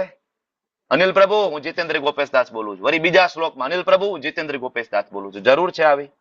તમને ખબર છે ને હું જીતેન્દ્ર ગોપેશ દાસ છું, મને ખબર છે તમે અનિલ અગ્રવાલ છો, તમે પરેશ શાહ પ્રભુ છો. તો ઈચ એન્ડ એવરી શ્લોકમાં નામ આપવાની જરૂર નથી, પણ છતાં એક શ્લોકમાં નામ આપ્યું પણ છે. બહુનામ જન્મના મંતે જ્ઞાનવાન મામ પ્રપદ્યંતે વાસુદેવ સરમિતિ સ મહાત્મા સુ દુર્લભ. એ હું ભગવાન વાસુદેવ, વસુદેવનો પુત્ર કૃષ્ણ, એ હું છું. અને આયા અહમ એટલે હું બોલી રહ્યો છું. અધિયજ્ઞ અહમ એવ અત્ર. ક્યાં રહો છો? અહમ એવ અત્ર દેહ દેવભૃતાવરમ. અર્જુન, હું જ છું જે તમારા શરીરમાં છું. શિરો દક્ષાએ વિષ્ણુ સ્વરૂપે, મારું બીજું નામ પરમાત્મા પણ છે. બ્રહ્મ મારા શરીરમાંથી નીકળતું તેજ, પરમાત્મા મારું લોકેલાઇટ સ્વરૂપ, અને હું સ્વયં ભગવાન શ્યામ સુંદર મુરલી મનોહર શ્રી કૃષ્ણ. કન્ફ્યુઝન ક્લિયર થઈ ગઈ આપણને આમાંથી? બરાબર ને? તો 8 પ્રશ્ન, 8 જવાબ. પણ 8મો પ્રશ્ન બાકી છે. અર્જુને પૂછ્યું હતું ભગવાન મૃત્યુ સમયે શું કરવું જોઈએ? ભગવાન આગળ કહે છે 5મો શ્લોક દીવા જેવો શ્લોક છે, લખીને રાખી દો. અંતકાલે ચ મામેવ સ્મરન મુક્ત્વા કલેવરમ યહ પ્રયાતિ સમદ્ભાવમ યાતિ ન અત્ર અત્ર સંશય. અંતકાલે ચ મામ. મામ એટલે કોણ બોલે છે? હું તમને એમ કહું કે પરેશ શાહ પ્રભુ આ ચાવી મારી છે. આ મારી એટલે કોની? મારી એટલે કોની? મારી એટલે જીતેન્દ્ર ગોપેશ દાસ ની ને અનિલ પ્રભુ? જીતેન્દ્ર ની. બરાબર. દર વખતે કહું તમને પ્રભુ આ ચાવી જીતેન્દ્ર ગોપેશ દાસ એટલે મારી. ઈચ એન્ડ એવરી શ્લોકામાં ભગવાન આ રીતના ચર્ચા ના થાય ને, કારણ કે આ ચર્ચા અર્જુન અને કૃષ્ણ વચ્ચે ડાયરેક્ટ ચર્ચા છે, ફેસ ટુ ફેસ વાત થઈ રહી છે ને, ફેસ ટુ ફેસ. તો વારંવાર કહેવાની જરૂર નથી. સમજવું પડશે કે અહીંયા મા એટલે કૃષ્ણ સ્વયં છે. આચાર્યો ગાંડા નથી થઈ ગયા. આચાર્ય ટ્રાન્સલેશન કરીને આપ્યું છે રામાનુજાચાર્ય, બરાબર, મધ્વાચાર્ય, નિમ્બાર્ક આચાર્ય, શ્રીપાદ વલ્લભાચાર્યજી, સ્વયં શંકરાચાર્યજી, મહાન આચાર્ય સ્વયં ભગવાન ચૈતન્ય મહાપ્રભુ, બધાએ સેમ વસ્તુ સમજાવી છે. ભગવદ્ ગીતા કૃષ્ણ દ્વારા બોલાયેલી છે. કૃષ્ણ પરમ ભગવાન છે, supreme personality of God it is Krishna. Confuse થવાની જરૂર નથી. હું ફરીથી કહી દઉં, તમે અલગ અલગ મત પથ સાથે જોડાયેલા હોય, કદાચ તમારે હજી મારી વાત સમજમાં ના આવી શકે, કારણ કે લેવલ 1 ચાલે છે. ભગવદ્ ગીતાની સમરી છે, ઇટ્સ લાઈક એ ઓવરવ્યુ. પણ હું ખોટું તો નહીં બોલી શકું ને તમારી સામે. ઓવરવ્યુમાં જે લખ્યું છે બોલવું પડશે ને. છતાં કન્ફ્યુઝન હોય તો આપણે પ્રશ્ન જવાબમાં થોડીક ચર્ચા કરશું, પછી આપણે લેવલ 2, 3, 4 ભક્તિ શાસ્ત્રીમાં ખૂબ ડિટેલમાં ચર્ચા કરશું. Don't worry. ઓકે. તો ભગવાન કહે છે અંતકાલે ચ મામેવ સ્મરણ મુક્ત્વા કલેવરમ. એ અર્જુન, આ કલેવરમ છૂટે ને, આ શરીર છૂટે ને, અંતકાળે જેલે મારું સ્મરણ કરવું જોઈએ, મારું. તો શું થશે પ્રભુ? યહ પ્રયાતિ સમદભાવમ.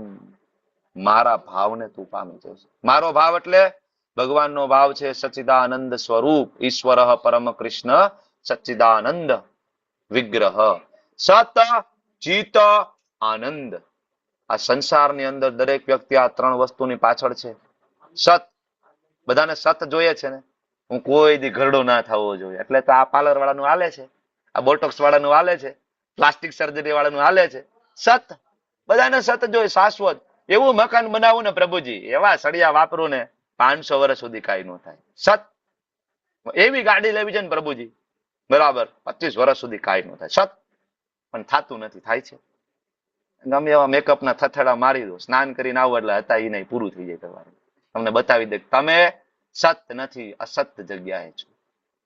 ગમે એવું મકાન બનાવો ને, 5 વર્ષમાં તમને દેખાડી દે નહીં, ટેમ્પરરી છે. મોટા મોટા મહેલો, મોટી મોટી હડપ્પન, બરાબર, સંસ્કૃતિ, સિંધુ સંસ્કૃતિ ધરાશાયી થઈને પડી છે. આજે અવશેષો પડ્યા છે. સત નથી આ સંસારની અંદર. આપણે સત છીએ એટલે શોધમાં છીએ. બીજું ચિત્ત આનંદ. આનંદ ગમે, સોરી, ચિત્ત એટલે જ્ઞાન, સોરી, ચિત્ત જ્ઞાન. આપણે બધાને જ્ઞાન લેવું ગમે ને. બધાને એવું છે હું જ્ઞાની છું. પ્રભુજી ઠીક છે, તમે કહો છો ભાઈ, આમ તો મને ખબર પડે, અમે જ્ઞાની છીએ.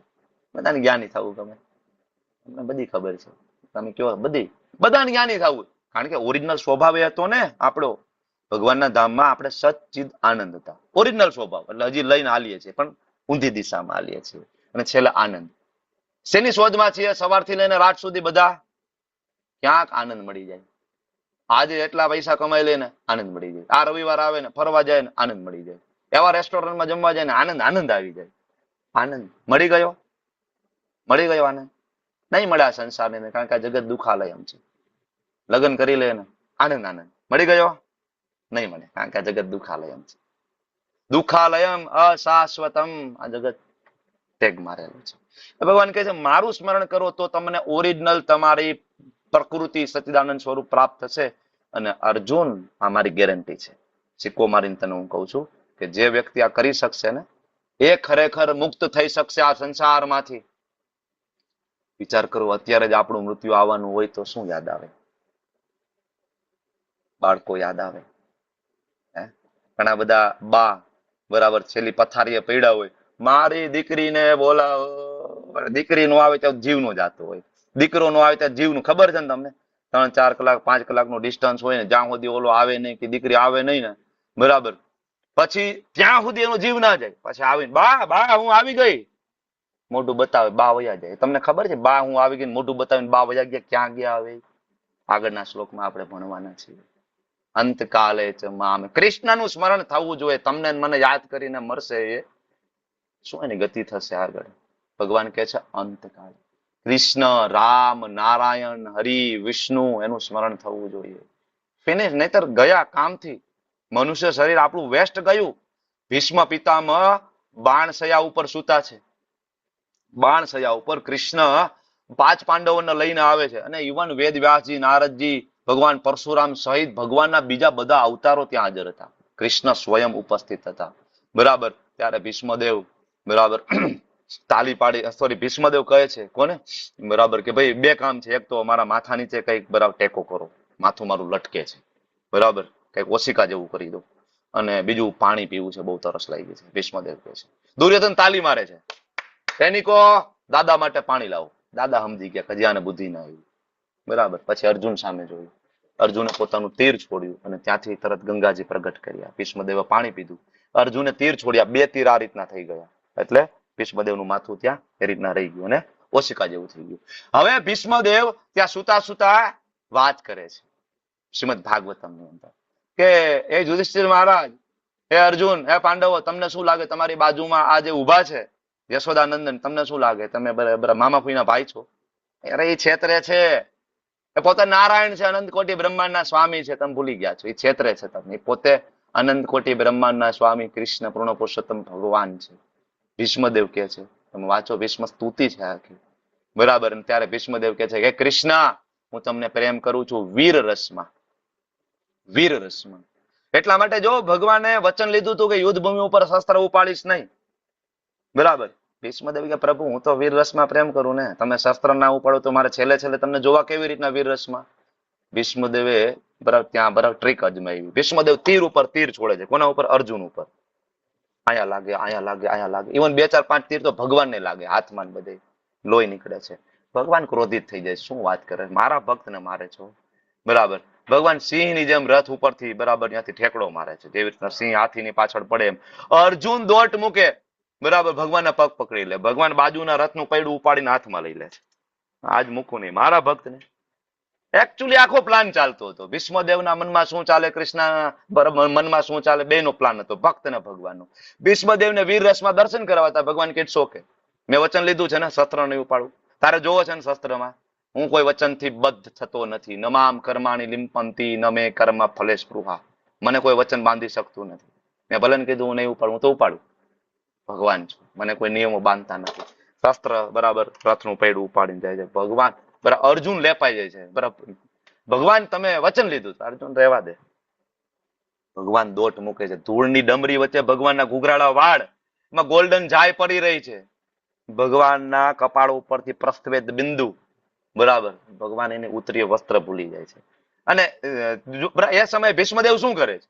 સામો વાર કરી શકતા હતા ને. ભીષ્મદેવ ધનુષ બાણ નીચે મૂકીને બેસી ગયા. હા, બસ આજ જોવું હતું. ઈ યાદ કરે છે ભીષ્મદેવ કે ખરેખર કોને મૃત્યુ કહેવાય, કોને મૃત્યુ કહેવાય? ભીષ્મદેવના હાથમાં ભગવાન કૃષ્ણનો હાથ છે અને ભીષ્મદેવ સ્તુતિ કરી રહ્યા છે, વિષ્ણુ સહસ્ત્ર નામ ભગવાનની સુંદર સ્તુતિ. અને ભગવાન કહે છે, હે પ્રભુ, મારા શ્વાસ છૂટી રહ્યા છે, તમે બિલકુલ આગા પાછા નહીં થતા હો, મારી સામે ઉભા રહેજો, મારે તમને જોતા જોતા ભગવત ધામ જોતું રહેવું છે. અંતકાલે ચ મામેવ સ્મરણ મુક્ત્વા કલેવરમ. આવા હજારો ભક્તો ઇસ્કોનની અંદર થયા છે. હિઝ હોલીનેસ ગોપાલ કૃષ્ણ ગોસ્વામી મહારાજ, આઈન્દ્ર પ્રભુ, શ્રી શ્રીમદ ગૌર ગોવિંદ ગોસ્વામી મહારાજ, અઢળક ભક્તો થયા છે. સેમ રીતના ભગવત ધામ ગયા છે, સેમ સેમ, બરાબર ને? તો આ છે આપણા જીવનનું અંતે નારાયણ સ્મૃતિ. કેટલા રૂપિયા પૈસા ધન સંપત્તિ કમાઈને ઢગલા કરી દેશું ને, 1 રૂપિયો ભેગો નહીં લઈ જવા દે, 1 રૂપિયો. કોઈ 5મા નારિયેલ પછીનું 6ઠું નારિયેલ બાંધવાના નથી, યાદ રાખજો. ખબર છે ને, 5 નારિયેલ બાંધે નાના નાના, 5 ને 6ઠું કોઈ બાંધવાનું નથી. ગમે એટલા તમે રૂપિયા વાળા હોય ને, બરાબર, તમે બરાબર ગમે એટલા જીન્સ ને લિવાઇસ ના બરાબર કપડા 5-5 હજારની જોડી પડી હશે ને કબાટમાં, છેલ્લા કફન ઓઢાડીને સ્મશાનમાં લઈ જશે અને લાકડા ઉપર હુડો એ કાઢી લેશે. પુરુષોને તો એ કાઢી લેશે, ખબર છે ને તમને લોકોને? વ્હાઈટ કપડું છેલ્લા ઓઢે એ કાઢી, આય નહીં, જેમ આવ્યા હતા એમ જવા દે. તો કાંઈ આવીને કઈ લઈને આવ્યા નહોતા ને કઈ લઈને જવાના નથી, પણ એક વસ્તુ લઈને જઈ શકો છો. એના વિશે 6ઠા અધ્યાયમાં તમને સમજાવ્યું હશે દીપેશ્વરીએ. એક વસ્તુ લઈ જાય. અર્જુને પૂછ્યું હતું, પ્રભુ ભક્તિમાંથી પતન થાય તો શું થશે અમારું? ત્યારે ભગવાન કીધું, અર્જુન ચિંતા નહીં કરતો, બરાબર ને? ભક્તિ, અર્જુન ઉભો થા અને ઘોષણા કરી દે, નમે ભક્ત્યા પ્રણશ્યતિ. જેને મારું નામ લીધું છે, બરાબર, તો એ ભક્તિ ક્યારેય વેસ્ટ નથી જતી. તો ખાલી ભક્તિ લઈને જઈ શકું છું. હવે આપણને તો એમ છે કે હજી મારે વાર છે, હજી તો આ ઠીક છે, પ્રભુજી વાત કરે, હજી તો મારે વાર છે. સ્મશાન વૈરાગ્ય થોડીક વાર પૂરતું આવી જાય. તમે લોકો ક્યારે સ્મશાન યાત્રામાં ગયા છો? ગયા જ હશો ને, બરાબર. સ્મશાન યાત્રામાં જાઓ બરાબર, રામ બોલો ભાઈ રામ, રામ બોલો ભાઈ રામ, ઓલું ડેડ બોડી આ રીતના આમ થતું હોય, રામ બોલો ભાઈ રામ, રામ બોલો. એકચ્યુઅલી આપણને કહે છે મેં નથી લીધું ભાઈ આખી જિંદગી, તમે લઈ લો, મેં નથી લીધું, રામ બોલો ભાઈ રામ નથી લીધું, તમે લઈ લો, તમે લઈ લો. એ આપણા માટે છે, રામ બોલો ભાઈ રામ. આપણે બોલવાનું હતું, રામ નામ સત્ય હે, બોલીએ તો છીએ પણ કરતા નથી આખી જિંદગી. સ્મશાનમાં જાય થોડીક વાર પૂરતું વૈરાગ્ય આવે, હવે તો એ નથી આવતું, પેલા આવતું હતું હવે નથી આવતું. હવે સ્મશાનમાં જાવ ને લોકો રીલ્સ મથે છે, રીલ્સ ને ક્રિકેટની વાત ચાલે છે. કેટલો સ્કોર થયો ભઈલા? કોઈને ટાઈમ નથી. જે સમાજને તમે આખી જિંદગી આપી દો છો ને, જે સમાજને, એ સમાજને 3 કલાક તમારું બોડી બળે ને એટલી વાર પૂરતું સ્મશાનમાં બેસવાનો સમય નથી. જોવું હોય તો સ્મશાન યાત્રામાં જઈને જોઈ આવો. માત્ર એ વ્યક્તિના બહુ નજીકના સગા થોડા ઘણા માણસો છે, અને હવે તો એને ઇવન ટાઈમ નથી એટલે ઇલેક્ટ્રિક સ્મશાનમાં નાખી દે છે. અડધી કલાકમાં ફેસલો, ટાઈમ કોની પાસે છે? પ્રભુજી હવે તો શમશાનમાં પણ બધા ગાંઠિયા લઈને ખાય છે. હા, મૂર્ખના સરદારો. બરાબર, કોઈને ટાઈમ નથી. ઇલેક્ટ્રિક સ્મશાનમાં નાખો, આનું બરાબર ફિનિશ કરો, કોઈને ટાઈમ નથી. કોની પાછળ આખી જિંદગી બગાડી રહ્યા છો તમે? કોની પાછળ? આવા લોકો પાછળ. એટલે ભગવાન કહે છે, યુધિષ્ઠિર મહારાજને પ્રશ્ન પૂછ્યો તો યક્ષે, જયારે 4 પાંડવો બેભાન થઈ ગયા ને, મહાભારતની કથા તમને બધાને ખ્યાલ છે. બરાબર, આ લોકો પાણી લેવા ગયા ને એક પછી એક બેભાન થઈ ગયા. ત્યારે યક્ષે યુધિષ્ઠિર મહારાજને કીધું કે મારા પ્રશ્નના સાચા જવાબ આપને તો આ બધાને જીવતા કરું. બરાબર, આ તો પૂછો ને. તો યુધિષ્ઠિર એ કહો કે આ સંસારની અંદર સૌથી મોટું આશ્ચર્ય કયું છે? ત્યારે યુધિષ્ઠિર મહારાજ એમ કે છે કે પ્રભુ, આ સંસારનું સૌથી મોટું આશ્ચર્ય અહની અહની ભૂતાની ગચ્છન્તિ હા યમાલયમ શેષા સ્થાવરમ ઇચ્છતિ કિમ આશ્ચર્યમ અતઃ પરમ. યુધિષ્ઠિર મહારાજ ભગવાન યક્ષને કહે છે, અહની અહની ભૂતાની, અરે રોજ હજારો લોકોની નનામી ઉઠે છે. સ્મશાનમાં જાઓ, હજારો લોકો એવરી ડે. અરે આપણે તો ઈ પેઢી છીએ જેને કોરોના જોયો છે. કોરોનામાં રાજકોટના સ્મશાનની અંદર 4 દિવસનું વેટિંગ બોલતું હતું.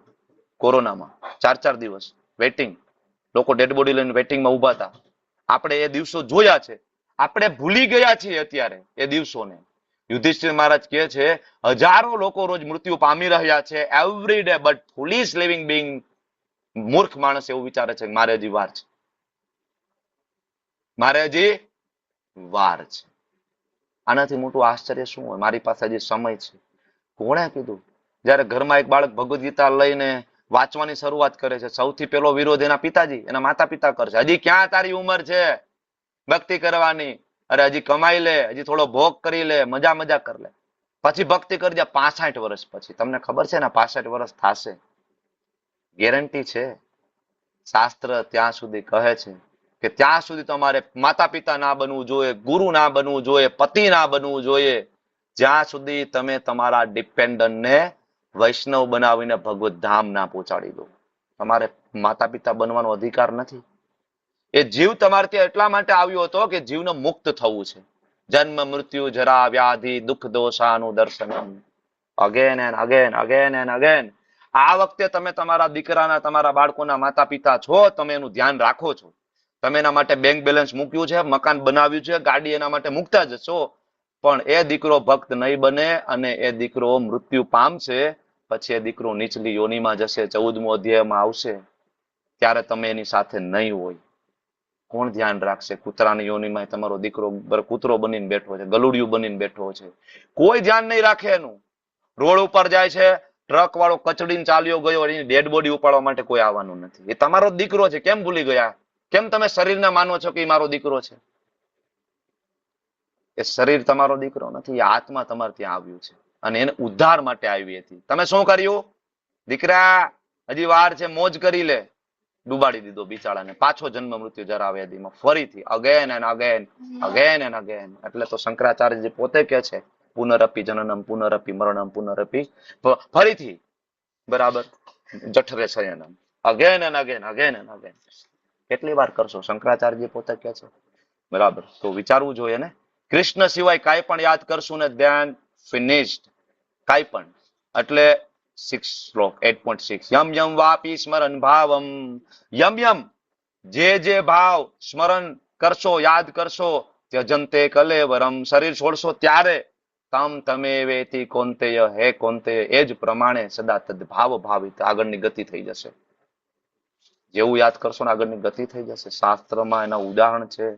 આ બાજુનું પિક્ચર જોવો છો, યાદ આવે છે ને? કથા ભરત મહારાજ મહાન ભક્ત હતા, છતાં એ જંગલમાં ગયા, આસક્તિ હરણમાં થઈ ગઈ અને મૃત્યુ થયું, હરણ બની ગયા. ભરત મહારાજને એક હરણમાં આસક્તિ હતી, આપણને કેટલા હરણમાં આસક્તિ છે?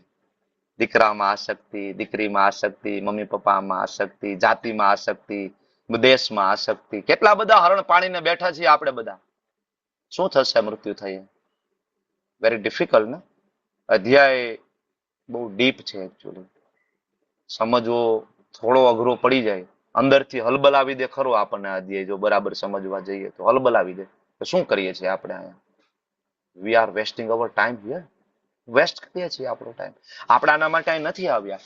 ભગવાન કહે છે જે જે ભાવનું તમે સ્મરણ કરશો, યમ યમ વાપી સ્મરણ ભાવમ તમ ફિનિશ્ડ. બરાબર, મૃત્યુ સમયે કૃષ્ણને યાદ કરશો તો. એટલે જો અજામિલની વાર્તા છે, બરાબર, મતલબ વાર્તા મતલબ ઇતિહાસ છે.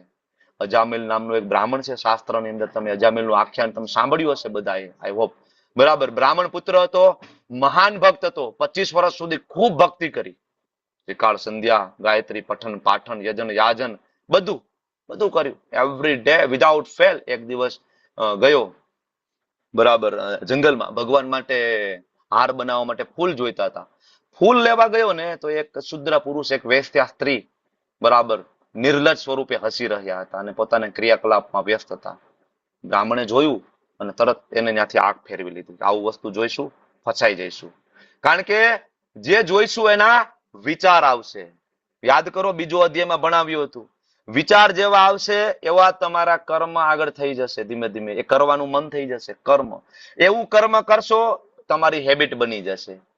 હેબિટ બની જશે, તમારું કેરેક્ટર ડેવલપ થઈ જશે અને એ કેરેક્ટર તમારું ભાગ્ય ડિસાઇડ કરી દેશે. નેક્સ્ટ બોડી કયું બનશે ડિસાઇડ કરી દેશે.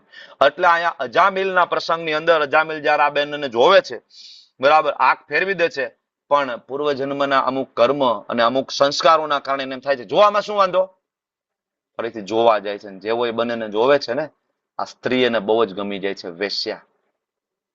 ઘરે જાય છે, એના પત્નીને કહે છે કે ભાઈ અલી તું બહુ કામ કરે છો, મારા માટે થાકી જતી છું, તારે કોઈ કામવાળી જોઈ છે? અને પત્ની કે હવે મારા તમે પતિ તમારું કામ કરીને મને શેનો થાક લાગે, મારે કોઈ કામવાળી નથી જોતી.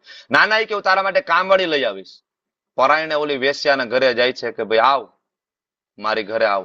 ઓલી વેશ્યા કહે છે તમે બ્રાહ્મણ, હું વૈશ્યા, મારે તો રોજ મદિરા પાન જોઈએ, દારૂ જોઈએ, રોજ 100 સોના મોહરો જોઈએ, ક્યાંથી લઈ આવશો? એ હું બધી વ્યવસ્થા કરી. કામમાં ડૂબી ગયા ને. પતનના 8 સ્ટેજ યાદ કરો. બીજો અધ્યાય 62મો 63મો શ્લોક.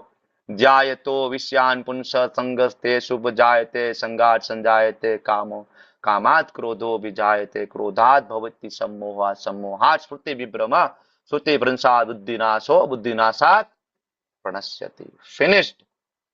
ધ્યાયતોથી ચાલુ થયું ને, ચિંતન કરવાથી. ચિંતન કર્યું, ઘરે ગયા, નૈયાને લઈ આવી છે, ઘરે લઈ આવ્યા. માતા પિતા રામ રામ રામ, આ શું કર્યું તે? બ્રાહ્મણ પુત્ર થઈને આવી સ્ત્રીને તું ઘરે લાવ્યું, જે વેશ્યા છે, ચરિત્રહીન છોકરીને ઘરે લાવ્યો. માતા પિતાને તગેડી મૂકે છે, ઘરમાંથી કાઢી મૂકે છે. પત્નીને તગેડી મૂકે છે ઘરમાંથી. હવે આ અજામિલ નામનો બ્રાહ્મણ આ વેશ્યા સાથે રહે છે. હવે સંસારમાં બધાને ખબર પડી ગઈ આ બ્રાહ્મણે આવું કર્યું છે, કોઈ દાન દક્ષિણા આપવાનું બંધ. ઓલી કે છે મારે તો રોજ મદિરા જોશે, 100 સોના મોહર જશે. બ્રાહ્મણ કે બધું હતું એ તો મેં તને આપી દીધું તું, હવે હું શું કરું? ચોરી કર જા, મારે તો જોશે તો જ તારી સાથે રહીશ, નહીતર હું બીજાની ત્યાં જતી રહું જે મને ધન આપશે. હવે અજામિલ નામનો બ્રાહ્મણ જુગાર, ચોરી, ડકેતી અને ઇવન ખૂન કરવાના જઘન્ય અપરાધની અંદર ડૂબી ગયા. અને એની સાથે આ પત્ની સાથે, આ વેશ્યા સાથે એને એક પછી એક 10 સંતાન પ્રાપ્ત થયા. અજામિલ નામનો બ્રાહ્મણ ધીમે ધીમે 80 વર્ષનો થયો. 80 વર્ષે એને છેલ્લું બાળક 10મું આવવાનું હતું. એની પત્ની પ્રેગ્નન્ટ હતી ત્યારે એના ઘરમાં સંતોની પધરામણી થઈ અને સંતોએ કહ્યું અજામિલ તારા 10મા બાળકનું નામ નારાયણ રાખજે. કારણ કે 25 વર્ષ પહેલા ભક્તિ કરી હતી ને, એટલે ભગવાને યાદ રાખી છે. બરાબર, નારાયણ રાખજે. 10મું બાળક જે આવ્યું ને, આસક્તિ ખૂબ થઈ ગઈ નારાયણમાં, ખૂબ. બરાબર, નાના બાળકમાં બહુ આસક્તિ હોય ને, મારો લાલો, મારો દીકરો, મારો કાનો, આપણે નથી કરતા નારાયણ. બરાબર, અજામિલ મારો નારાયણ કઈ ગયો, નારાયણ જમી લીધું, નારાયણ તે સુઈ લીધું, હાલ નારાયણ આપણે બે સાથે રમીએ. નારાયણ નારાયણ નારાયણ નારાયણ નારાયણ. એક દિવસ, છેલ્લો દિવસ આવી ગયો. અને ઉધરસ ચડી ગઈ. ત્યારે અજામિલ કહે છે, નારાયણ મને બચાવ, કારણ કે સામે યમદૂતો ઉભા છે 3 વિકરાળ સ્વરૂપની અંદર. જોયું તમે? એને ખેંચવા આવ્યા છે. યમપાસ ફેંકે છે, અને જેવો યમપાસ ફેંકે છે, ગરુડ પુરાણમાં વર્ણન છે, આત્મા અને સૂક્ષ્મ શરીરને ખેંચે છે, તરત ત્યાં વિષ્ણુદૂતો પ્રગટ થઈ જાય છે. વિષ્ણુદૂતો યમપાસને તોડી નાખે છે. તમે આને લઈ જઈ શકતા નથી. કેમ? તમને ખબર નથી આને છેલ્લા સમયે નારાયણનું નામ લીધું હતું? અરે પણ હું તમને બતાવવાને કેટલા પાપ કર્યા છે. લેપટોપ કાઢે છે તરત યમદૂત. જોવો કે આખું લિસ્ટ છે, આખી એક્સેલ શીટ બનાવી છે. ગયા જોવો જ ખરી, એકવાર વાંચો કે ડિલીટ મારો. કે કેમ? તમને ખબર નથી કે ભગવાનના એક નામની અંદર કેટલી શક્તિ છે. ને નારાયણ નામ લીધું છે. તમને ટ્રેનિંગ બરાબર આપી નથી. બરાબર, બિચારા યમદૂતો જાય છે યમરાજ પાસે. કે તમે અમને કીધું નથી કે અમને કોઈ રોકી શકે? કે શું થયું? અમે ગયા હતા કે એક જણાને લેવા, કે અને આવ્યા કે 4 હાથવાળા, બરાબર 2-4 જણા, અને કીધું કે આ તમે લઈ નહીં જશે. શું કીધું? કે એને કે અમે વિષ્ણુદૂતો. શું વાત કરો છો? તમે દર્શન થયા વિષ્ણુદૂતોના? હા હા. કે થોડું તમને ટ્રેનિંગ આપવામાં ભૂલાઈ ગયું. કે શું? કે જે વૈષ્ણવ છે, જેના કપાળ ઉપર તિલક છે, જેના ગળામાં કંઠી માળા છે, જેના મુખમાં ભગવાન રામ, કૃષ્ણ, નારાયણ, વિષ્ણુ, હરિનું નામ છે, આવા ઘરે આપણે જવાનું નથી. અને ઇવન આજુબાજુમાં ક્યાંય જવાનું થાય તો આ ઘરે ત્રાસી નજરે જોવાનું પણ નથી. આપણે લેટર લખીને નીચે સાઇન કરીને બધા યમદૂતોને આપી દીધો. ભાગવતમની કથા છે, રિયલ ઇન્સિડન્ટ્સ. બરાબર. પછી આ વિષ્ણુદૂતો અજામિલને લઈ નથી જતા, કારણ કે શુદ્ધતા બાકી હતી ને. શુદ્ધતા બાકી હતી. પછી એ અજામિલ પાછો ઉભો થાય, હરિદ્વાર જાય, અને ફરીથી ભગવાનના નામની અંદર લીન થઈ જાય. હરે કૃષ્ણ કૃષ્ણ કૃષ્ણ હરે હરે, હરે રામ રામ રામ હરે હરે, એમ કરતા શુદ્ધ થાય. પછી ફરીથી વિષ્ણુદૂતો આવે, ભગવત ધામ લઈ જાય. આપણા બાપ દાદા બહુ બુદ્ધિશાળી હતા. છોકરાનું નામ શું રાખતા? રામજીભાઈ, શામજીભાઈ, નારણભાઈ. દીકરીનું નામ શું રાખતા? લક્ષ્મીબેન, સરસ્વતીબેન. આવું નામ રાખતા ને. ખબર હતી કે કદાચ છેલ્લે ભગવાનનું નામ ન યાદ આવે તો અમારો રામલો યાદ આવી જાય. રામા એ રામા આટલું બોલી જાય તો ઉધાર થઈ જાય. અને ખબર હતી, ઇન્ટેલિજન્ટ હતા બધા બાપ દાદાઓ. આપણને એમ થાય બધા અભણ હતા, ડોલાઓ, કઈ ખબર નહોતી પડતી. આપણે મૂર્ખા છીએ, આપણે છોકરાનું નામ રાખીને બેઠા છીએ, ટમીન મમીન કમીન. બરાબર. આ યાદ કરીને શું કરવાના હતા મૃત્યુ સમયે? આપણે વિજ્ઞાન છે, આખું સાયન્સ છે. નથી દેખાતું એટલે નથી, એવું નથી. મેં તમને સમજાવ્યું હતું. નથી તો તમને આની વચ્ચે દોયડું દેખાતું આપણા બરાબર વચ્ચે, છતાં બ્લુટૂથ કામ કરે છે. તો નથી આ વિજ્ઞાન? નથી દેખાતું તો નથી, એવું નથી. ઘણું બધું નથી. કોરોનાનો વાયરસ ક્યાં દેખાતો હતો? પૂછીને આવ્યો તો ઘરમાં, મે આઈ કમ ઇન? કોરોના અમારું આઈડી બતાવ્યું હતું કોઈ? એ કઈ કોરોના એ? હા, તો શું કામ બધા માસ્ક પહેરીને ફરતા હતા? નહોતો દેખાતો તો? બરાબર ને? સેમ વે ઘણું બધું આ સંસારની અંદર એવું છે જે આપણે આંખે જોઈ શકતા નથી, પણ છે. શાસ્ત્ર પ્રમાણ છે. બહુ મોટું વિજ્ઞાન આની પાછળ કામ કરે છે. તો હવે આપણને એમ થાય કે તમે કહો છો ભગવાનનું નામ લો તો શું બધું છોડી દેવાનું? કામ ધંધો, બિઝનેસ, પત્ની છે, બાળકો છે. ત્યારે અહીંયા સરસ મજાનું એક એક્ઝામ્પલ, ઉપર નીચેનો ફોટો. ઓળખો છો આ મહાનુભાવને તમે? કોણ છે? ઉપર ટાઈ, સૂટ બૂટ, એની બાજુમાં એમના પત્ની, નીચે સેમ કપલ, કમ્પ્લીટ ટ્રાન્સફોર્મેશન. કોણ છે આ મહાનુભાવ? ઓળખો છો? બોલો બોલો. ફોર્ડ કંપની અમરીશ કંપનીના માલિક. અમરીશ મહારાજ, કંપનીના માલિક. Alfred Ford. ફોર્ડ કંપની તો નામ સાંભળ્યું હશે ને? ગાડી, ફોર્ડ કંપનીની ગાડીઓ રોડ ઉપર હજી દોડે છે. જો કે ઇન્ડિયામાં કંપની બંધ થઈ ગઈ, હજી ઘણા બધા દેશમાં છે ફોર્ડ કંપની. એ ફોર્ડ કંપનીના માલિક હેનરી ફોર્ડ, એમના પ્રપૌત્ર આલ્ફ્રેડ ફોર્ડ એક વખત અમારા ફાઉન્ડર આચાર્ય શ્રી પ્રભુપાદજીને મળે છે અમેરિકામાં. અને ખાલી પ્રભુપાદને એટલું પૂછે છે, where is your grandfather? Do you know that? ક્યાં છે તમારા ગ્રાન્ડફાધર? તમને ખબર છે અત્યારે આટલી સંપત્તિ લઈને બેઠા છો, એ ક્યાં ગયા, શું કરે છે? Do you know that? આ ચર્ચાથી શરૂઆત થાય ને પછી અમરીશ મહારાજને ખબર પડે છે કે હું આ શરીર નથી, હું તો આત્મા છું. ખરેખર મારો આ બિઝનેસ નથી, મારે આ ના કરવું જોઈએ, મારે રાધા કૃષ્ણની સેવા કરવી જોઈએ. દીક્ષા લે છે. દીક્ષા પછી એનું નામ થયું અમરીશ પ્રભુ. પતિ પત્ની બે દીક્ષા લીધી. હાથમાં જો આમ જો ગળામાં માળા છે. તમને ને મને માળા કરતા શરમ થાય છે. ના બધા ફોરેનર લોકો હાથમાં માળા લઈને તમે જ્યાં જોવો ત્યાં હરે કૃષ્ણ જપ કરતા તમને મળશે. વૃંદાવન જાઓ, માયાપુર જાઓ, બધા મળશે. બરાબર? આપણને શરમ આવે ભગવાનનું નામ લેતા. તો આ લોકો આપણને આવીને કહે, શાસ્ત્રમાં લખેલું છે. અહીંયા ભગવાન કહે છે તસ્માત સર્વેષુ કાલેષુ મામ અનુસ્મર યુદ્ધ ચ. તસ્માત સર્વેષુ કાલેષુ, યુદ્ધ કરવાનું છે ભાઈ. બધાનું યુદ્ધ ચાલે છે ને. કોઈકનું જોબમાં યુદ્ધ ચાલે છે, કોઈકનું કિચનમાં યુદ્ધ ચાલે છે, બાળકોનું યુદ્ધ ચાલે છે, સ્કૂલની અંદર, કોલેજની અંદર, એક્ઝામની અંદર યુદ્ધ ચાલે છે, પ્રભુજીનું યુદ્ધ ચાલે છે એની શોપ દુકાનની અંદર. બધું યુદ્ધ તો કરવાનું. છોડવાનું ભગવાને નથી કીધું ને. ભગવદ ગીતામાં ભગવાન કહે છે કર્મ કરવાનું, પણ એની પહેલા એક શબ્દ છે શું? મામ અનુસ્મરણ, મને યાદ કરો. શરૂઆત ક્યાંથી કરવાની છે? મામ અનુસ્મર. તો શું થશે? મયા અર્પિત મનો બુદ્ધિ, તારું મન અને બુદ્ધિ મને આપી દે અર્જુન, કોઈ શંકાને સ્થાન નથી, તું મને પ્રાપ્ત કરી જશે એક દિવસ.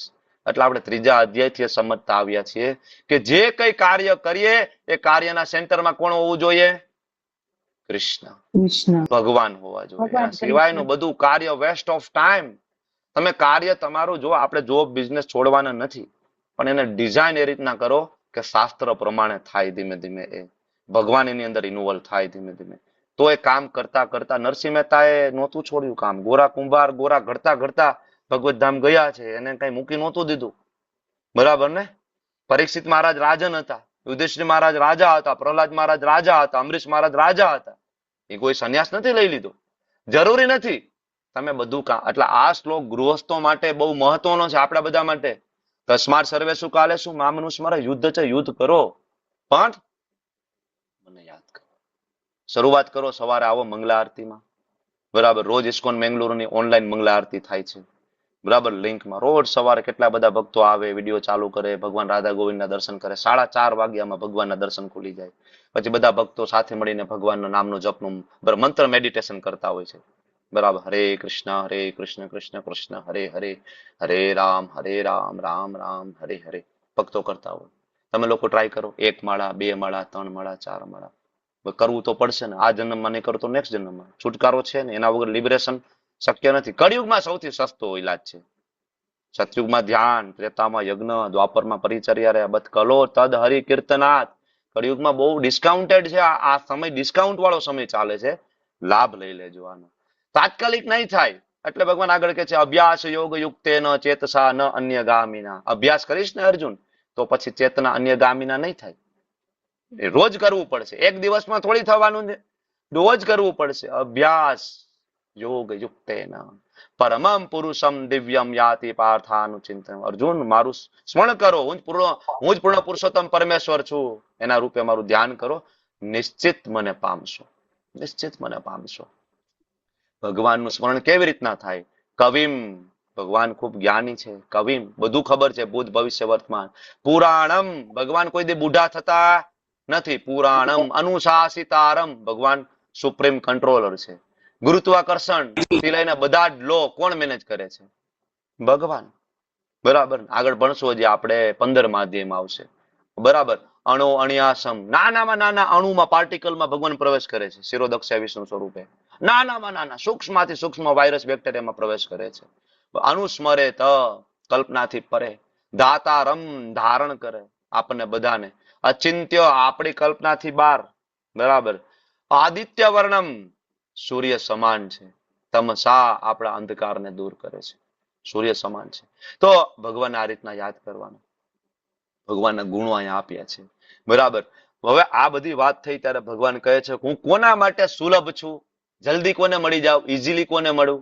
અનન્ય ચેતા સતતમ યો મામ સ્મરતિ નિત્યસઃ. જે અનન્ય ચેતા, જેની ચેતના સતત મારામાં છે, નિરંતર સ્મરતિ નિત્યસઃ, મારું સ્મરણ રોજ કરે છે, મારા નામનો જપ કરે છે રોજ. બરાબર, તસ્ય અહમ સુલભ પાર્થ. હે પાર્થ, એના માટે હું સુલભ છું. યોગી માટે સુલભ નથી લખ્યું, જ્ઞાની માટે સુલભ નથી લખ્યું, જ્ઞાની માટે સુલભ નથી લખ્યું, દાની માટે સુલભ નથી લખ્યું, વેદાંતિ માટે સુલભ નથી લખ્યું. ભગવાન માત્ર એના ભક્તો માટે સુલભ છે. નિત્ય યુક્તસ્ય યોગીના, ભક્તિમય સેવામાં પરોઈ જાવ. બાકી બધા માટે ભગવાન છુપાઈ જાય છે. બરાબર, આગળ ભગવાન કહે છે. એટલા માટે આપણે ફસાયા છીએ. ક્યાં ફસાયા છીએ? દુઃખાલયમાં શાશ્વતમ. એટલા માટે મહાન સંતો છે ને, આ બધી વસ્તુમાં પડતા નથી. એને ખબર છે દુઃખાલયમ. ગમે એટલું કરશો ને દુઃખ જ મળશે સરવાળે. તો એટલે નાપતું અંતિમ મહાત્માનમ સંસિદ્ધિમ પરમામ ગતિ. મામુ પેત્ય પુનર્જન્મ. મને એકવાર પ્રાપ્ત કરશો ને અર્જુન, ફરીથી આ જગતમાં આવવું નહીં પડે. દુઃખાલયમ અશાશ્વતમ જગત છે, નહીં આવવું પડે. કોઈને એમ થાય તો પ્રભુ ખાલી પૃથ્વી લોક ઉપર ને, અમે તો સ્વર્ગમાં જતા રહેશું, દાન કરીને, પુણ્ય કરીને, યજ્ઞ કરીને. વેદોમાં એવા યજ્ઞ આપ્યા છે જે કરીને તમે સ્વર્ગમાં જાઓ. ત્યારે ભગવાન કહે છે અર્જુન આ બ્રહ્મ ભુવનાન લોકાન પુનરાવર્તિનો અર્જુન મામુ પેત્યતુ કોંતેય પુનર્જન્મ ન વિદ્યતે. અર્જુન ખાલી આની વાત ના કર. આ બ્રહ્મ ભુવનાન લોકાન, બ્રહ્માજીનું ઉપરનું લોક સત્યલોક, ત્યાંથી સૌથી નીચે પાતાળ, 14 લોક, અનંત કોટી બ્રહ્માંડ, લોકાન પુનરાવર્તિનો, પુનરાવર્તિન જન્મ મૃત્યુ જરા વ્યાધિ બ્રહ્માજીનું થાય છે, ઇન્દ્રનું થાય છે, તમારા ને મારા કુળદેવીનું થાય છે, બધા દેવી દેવતાઓનું પણ થાય છે. ઓલ આર, બધાનું એક આયુષ્ય છે. પુનરાવર્તિનો અર્જુન. બરાબર. અચ્છા, તો આ પુનરાવર્તન ક્યાં ના થાય? મામુ પેત્યતુ કોંતેય પુનર્જન્મ ન વિદ્યતે. જે મારા શરણે આવી જાય, મારા ધામમાં આવી જાય ને, એનો પુનર્જન્મ ના થાય. બાકી બ્રહ્માજીના લોકમાં જાવ તો પણ, સ્વર્ગમાં ઇન્દ્ર બની જાવ ને તો પણ છુટકારો નથી તમારો. માથાકૂટ ત્યાંય ચાલે છે. અહીંયા કોઈ તપશ્ચર્યા કરવા માંડે, અશ્વમેઘ યજ્ઞ કરે, ઇન્દ્રદેવનું સિંહાસન ડોલવા માંડે, ટેન્શન થઈ જાય. બરાબર ને, કે આપણી ગાદી ગઈ. વળી પછી કોઈ બરાબર પાછા મોકલી ત્યાંથી અપ્સરાઓને, બરાબર, વળી વિઘ્ન નાખે. માથાકૂટ ત્યાંય ચાલે ઉપરના લોકમાં. ખાલી અહીંયા જ છે મગજ મારી એવું નથી, ત્યાં સ્વર્ગમાં માથાકૂટ છે. બરાબર. તો સ્વર્ગમાં જવાની કામના ભક્તો નથી કરતા એટલા માટે, કારણ કે અલ્ટિમેટ ગોલ નથી. સ્વર્ગ આપણે વાત થઈ હતી આની પહેલા, ગામડામાંથી સિટીમાં આવવાનું વધારે સુવિધા મળે સ્વર્ગ, બીજું કાંઈ છે ને, સુવિધા ખાલી વધારે છે. પણ ભગવાનનું ધામ છે મામુ પેત્યતુ કોંતેય પુનર્જન્મ ન વિદ્યતે. બ્રહ્માજીનું આયુષ્ય કેટલું બધું છે. સવારે બ્રહ્માજી ઉઠે અને સાંજે બ્રહ્માજી સુવે, 432 કરોડ વર્ષ પૂરા થઈ જાય. બ્રહ્માજીનો 24 કલાક 864 કરોડ વર્ષનો છે. બરાબર. બ્રહ્માજીની રાત થાય, મિની પ્રલય આવી જાય છે. તો આ બધું ચાલ્યા રાખે છે ભાઈ. તમને એમ થાય કે આ શરીર છૂટી ગયા પછી હાય છુટકારો. ઘણા બધા બહુ દુઃખી હોય ને, સુસાઇડ કરી લઈએ, છુટકારો. ભાઈ ઉલટાના હેરાન થઈ ગયા. સુસાઇડ કરવાથી ગતિ બહુ અઘરી છે. પદ્મપુરાણ સૃષ્ટિખંડ કાર્તિકેય મહારાજ શિવજીનો સંવાદ છે. બહુ ગતિ ડિસ્ટર્બ થઈ જાય તમારી. પ્રેત યોનિમાં અસંખ્ય વર્ષો સુધી ભમવું પડે. કારણ કે મનુષ્ય શરીર તમને આપ્યું હતું ને, રેરેસ્ટ ફોર્મ. બરાબર. તમે એને તમારી જાતે એને બાળી નાખ્યું, હળગાવી નાખ્યું, લટકી ગયા. ઘણા બધાને એમ થાય ટેન્શન માંથી નીકળી જાય. ટેન્શન માંથી નીકળીને બરાબર સુસાઇડ કરવાથી નહીં નીકળો, શક્ય નથી. વધારે ફસાશો. ટેન્શન માંથી એક જ રસ્તો છે. એક એવી જગ્યા છે જ્યાં કોઈ ચિંતા નથી, જ્યાં કોઈ કુંઠા નથી, અને એનું નામ છે વૈકુંઠ. એવી કોઈ જગ્યા છે? અર્જુન પૂછે છે ત્યારે ભગવાન કહે છે હા અર્જુન, એવી એક જગ્યા છે કે જ્યાં અવ્યક્ત પ્રકૃતિ, બરાબર, એક અન્ય અવ્યક્ત પ્રકૃતિ છે જે તમને અત્યારે દેખાતી નથી પણ એ શાશ્વત છે. અને ત્યાં વ્યક્ત અને અવ્યક્ત, જન્મ મૃત્યુ જરા વ્યાધિ સર્જન પ્રલય, વ્યક્ત અવ્યક્ત આવું નથી.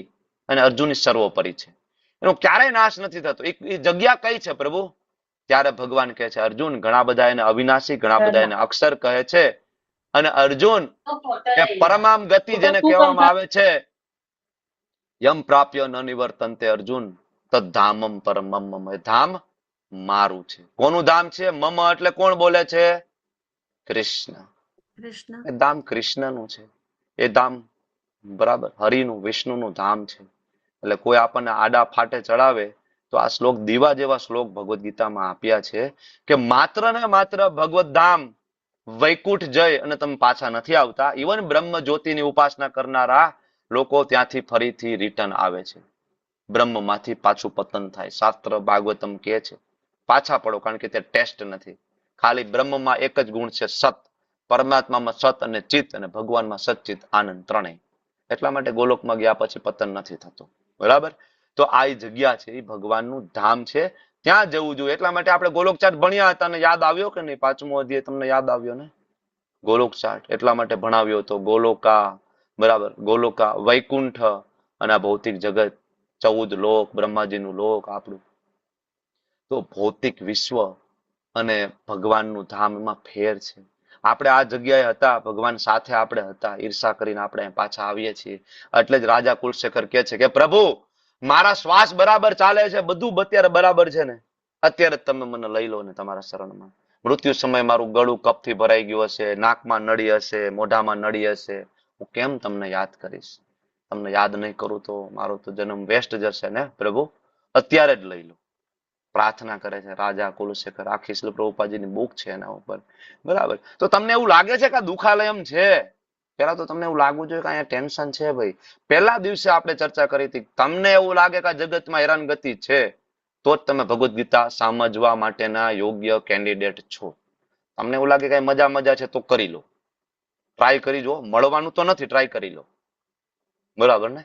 એટલા માટે ભગવાન 8મા અધ્યાયના અંતે ફરીથી કન્ક્લુઝન આપે છે. જો આ છેલ્લો શ્લોક છે, કન્ક્લુઝન, સાર શું છે? વેદે શું, કે વેદો વાંચી લો, ઉપનિષદો વાંચી લો, એ બધું વાંચીને જે કઈ ફળ પ્રાપ્ત થાય તે. યજ્ઞ શું, યજ્ઞ કરી લો, અલગ અલગ પ્રકારના યજ્ઞ, હોમ હવન સ્વાહા, આ બધા યજ્ઞ કરી લો, અને બધા યજ્ઞ કરીને જે ફળ પ્રાપ્ત થાય તે. તપ શું, તપ કરી લો, હિમાલયમાં જાઓ, ઋષિકેશ જાઓ, હરિદ્વાર જાઓ, કાશી જાઓ, તપ કરો, એક પગે ઉભા રહી જાઓ, બરાબર, એનાથી જે મળે તે ફળ. અને દાને શું, ખૂબ દાન કરો, હીરા મોતી જવાહરાત માણેક દાન આપો, બરાબર. યજ પુણ્ય ફલમ પ્રદિષ્ટમ, એનાથી જે કઈ ફળ પ્રાપ્ત થાય છે ને એને એક વ્યક્તિ ઓળંગી જાય છે, એના પણ ઉપર. કોણ? અત્યંતિ તત્સર્વમ ઇદમ વિદિત્વા યોગી પરમ સ્થાનમ ઉપેતિ ચાદ્યમ. યોગી, તો એનો મતલબ એવો કે આ બધાને યોગી નથી કીધા. ફરીથી 6ઠ્ઠો અધ્યાયનો 46મો શ્લોક યાદ કરો. Same to same conclusion, same to same. 6ઠ્ઠો અધ્યાય 46 શ્લોક, 8મો અધ્યાય 28મો શ્લોક, બે વાંચો. Same to same. ભગવાન કે છે વેદો વાંચે એના કરતા યોગી ઉપર, યજ્ઞો કરે એના કરતા યોગી ઉપર, તપ કરે એના કરતા યોગી ઉપર, દાન કરે એના કરતા યોગી ઉપર. કારણ કે યોગી એટલે ભગવાનનો ભક્ત. યોગી એટલે શ્રીલ પ્રભુપાદજી, યોગી એટલે સર ગોસ્વામી, યોગી એટલે આચાર્ય, યોગી એટલે નરસિંહ મહેતા. એ આ બધાની ઉપર છે, કારણ કે એને આ બધાનું ફળ એક સાથે મળી જાય છે. ભક્તિ કરવી એટલે કે કોમ્બો પેક છે ભાઈ. ઘણા બધાને એમ થાય કે ભાઈ હરે કૃષ્ણ કરવાથી શું થાય, જપ કરવાથી શું થાય? અરે કોમ્બો પેક છે. ખાલી ભગવાનનું નામ લેવાથી આખું યજ્ઞ ચક્ર પૂર્ણ થઈ રહ્યું છે. ખબર છે સંસારની અંદર યજ્ઞ ચક્ર આપણે ભણ્યા હતા આગળ, લેવલ 2, 3 ભક્તિ શાસ્ત્રીમાં ડીપમાં ભણશું. નામ લેવાથી યજ્ઞ ચક્ર પૂર્ણ થાય છે. એના કારણે દેવી દેવતાઓ પ્રસન્ન થાય, એના કારણે પ્રકૃતિ બેલેન્સ મારી, એના કારણે વરસાદ થાય, એના કારણે ઓક્સિજન પ્રોપર મળે. સંસારની અંદર જે કંઈ અત્યારે ચાલી રહ્યું છે સાધુ સંતોની કૃપાથી ચાલી રહ્યું છે. અત્યારે પણ થોડુંક પણ કઈ સંસારમાં સારું લાગે છે ને, થોડુંક પણ મહાન સંતોની સાધના, એના જપ, એના બળથી છે. બાકી આપણે તો પૂરું કરી નાખ્યું છે પૃથ્વીનું, બરાબર. તો આ અધ્યાય 8 પ્રશ્ન 8 જવાબ, બરાબર, સાથે આ પૂરું થયું. અને આ અધ્યાય વેરી ઇમ્પોર્ટન્ટ. આપણે સમય વેસ્ટ કરી રહ્યા છે. Don't waste your time. થોડીક તો શરૂઆત કરો, થોડીક તો શરૂઆત કરો. જ્યાં બિઝનેસમાં જ્યાં બેઠા હોય, ઇસ્કોન તમને હરે કૃષ્ણ મહામંત્ર આપે છે, ઇસ્કોનનો મંત્ર નથી. ભગવાન ચૈતન્ય મહાપ્રભુ આપીને ગયા, અલગ અલગ શાસ્ત્રોમાં આપેલું. રામ અને કૃષ્ણ જ નામ છે એની અંદર, રામ અને કૃષ્ણ. કોઈ નવા ભગવાન, નવા દેવી દેવતાઓ લાવ્યા નથી અહીંયા કે નવા આ ભાઈ અમે નવા લાવ્યા છે અને હવે અમારા ગુરુ મહારાજ ભગવાન. નહીં, તમારા મારા બાપ દાદા એને જ માનતા હતા. ગમે એ ગામડામાં અત્યારે જાવ, હજી રામચંદ્રજીનો ચોરો મળશે, બરાબર ને? દરેક ગામડામાં ત્યાં રામ દરબાર મળશે, રાધા કૃષ્ણ મળશે, શિવજી મળશે. તો અમે કઈ તમને નવું ઇન્ટ્રોડ્યુસ કરતા નથી ઇસ્કોન વાળા. અમે તમને એ જ કહીએ છીએ કે વહેલા ઉઠી જાઓ, મંદિરે જાઓ, દર્શન કરો, માળા કરો, સાદું જીવન જીવો, વેદો પ્રમાણે જીવન જીવો, ખોટું કામ ના કરો. આ જ શીખડાવી જે આપણો વેદ કહે છે. તો અમે ખોટું છે કઈ? થોડુંક તો ટ્રાય કરો, થોડુંક. ઓકે. વાંછા કલ્પતરુભ્યશ્ચ કૃપા સિંધુભ્યઃ ચ પતિતાનાં પાવનેભ્યો વૈષ્ણવેભ્યો નમો નમઃ. અનંત અનંત કોટી વૈષ્ણવંત કી જય, શ્રી પ્રભુપાદ કી જય, ગુરુદેવ મહારાજ કી જય. હરે કૃષ્ણ કૃષ્ણ કૃષ્ણ હરે હરે, હરે રામ રામ રામ હરે હરે. રામ રામ છતાં પણ એટલું સહેલું નથી.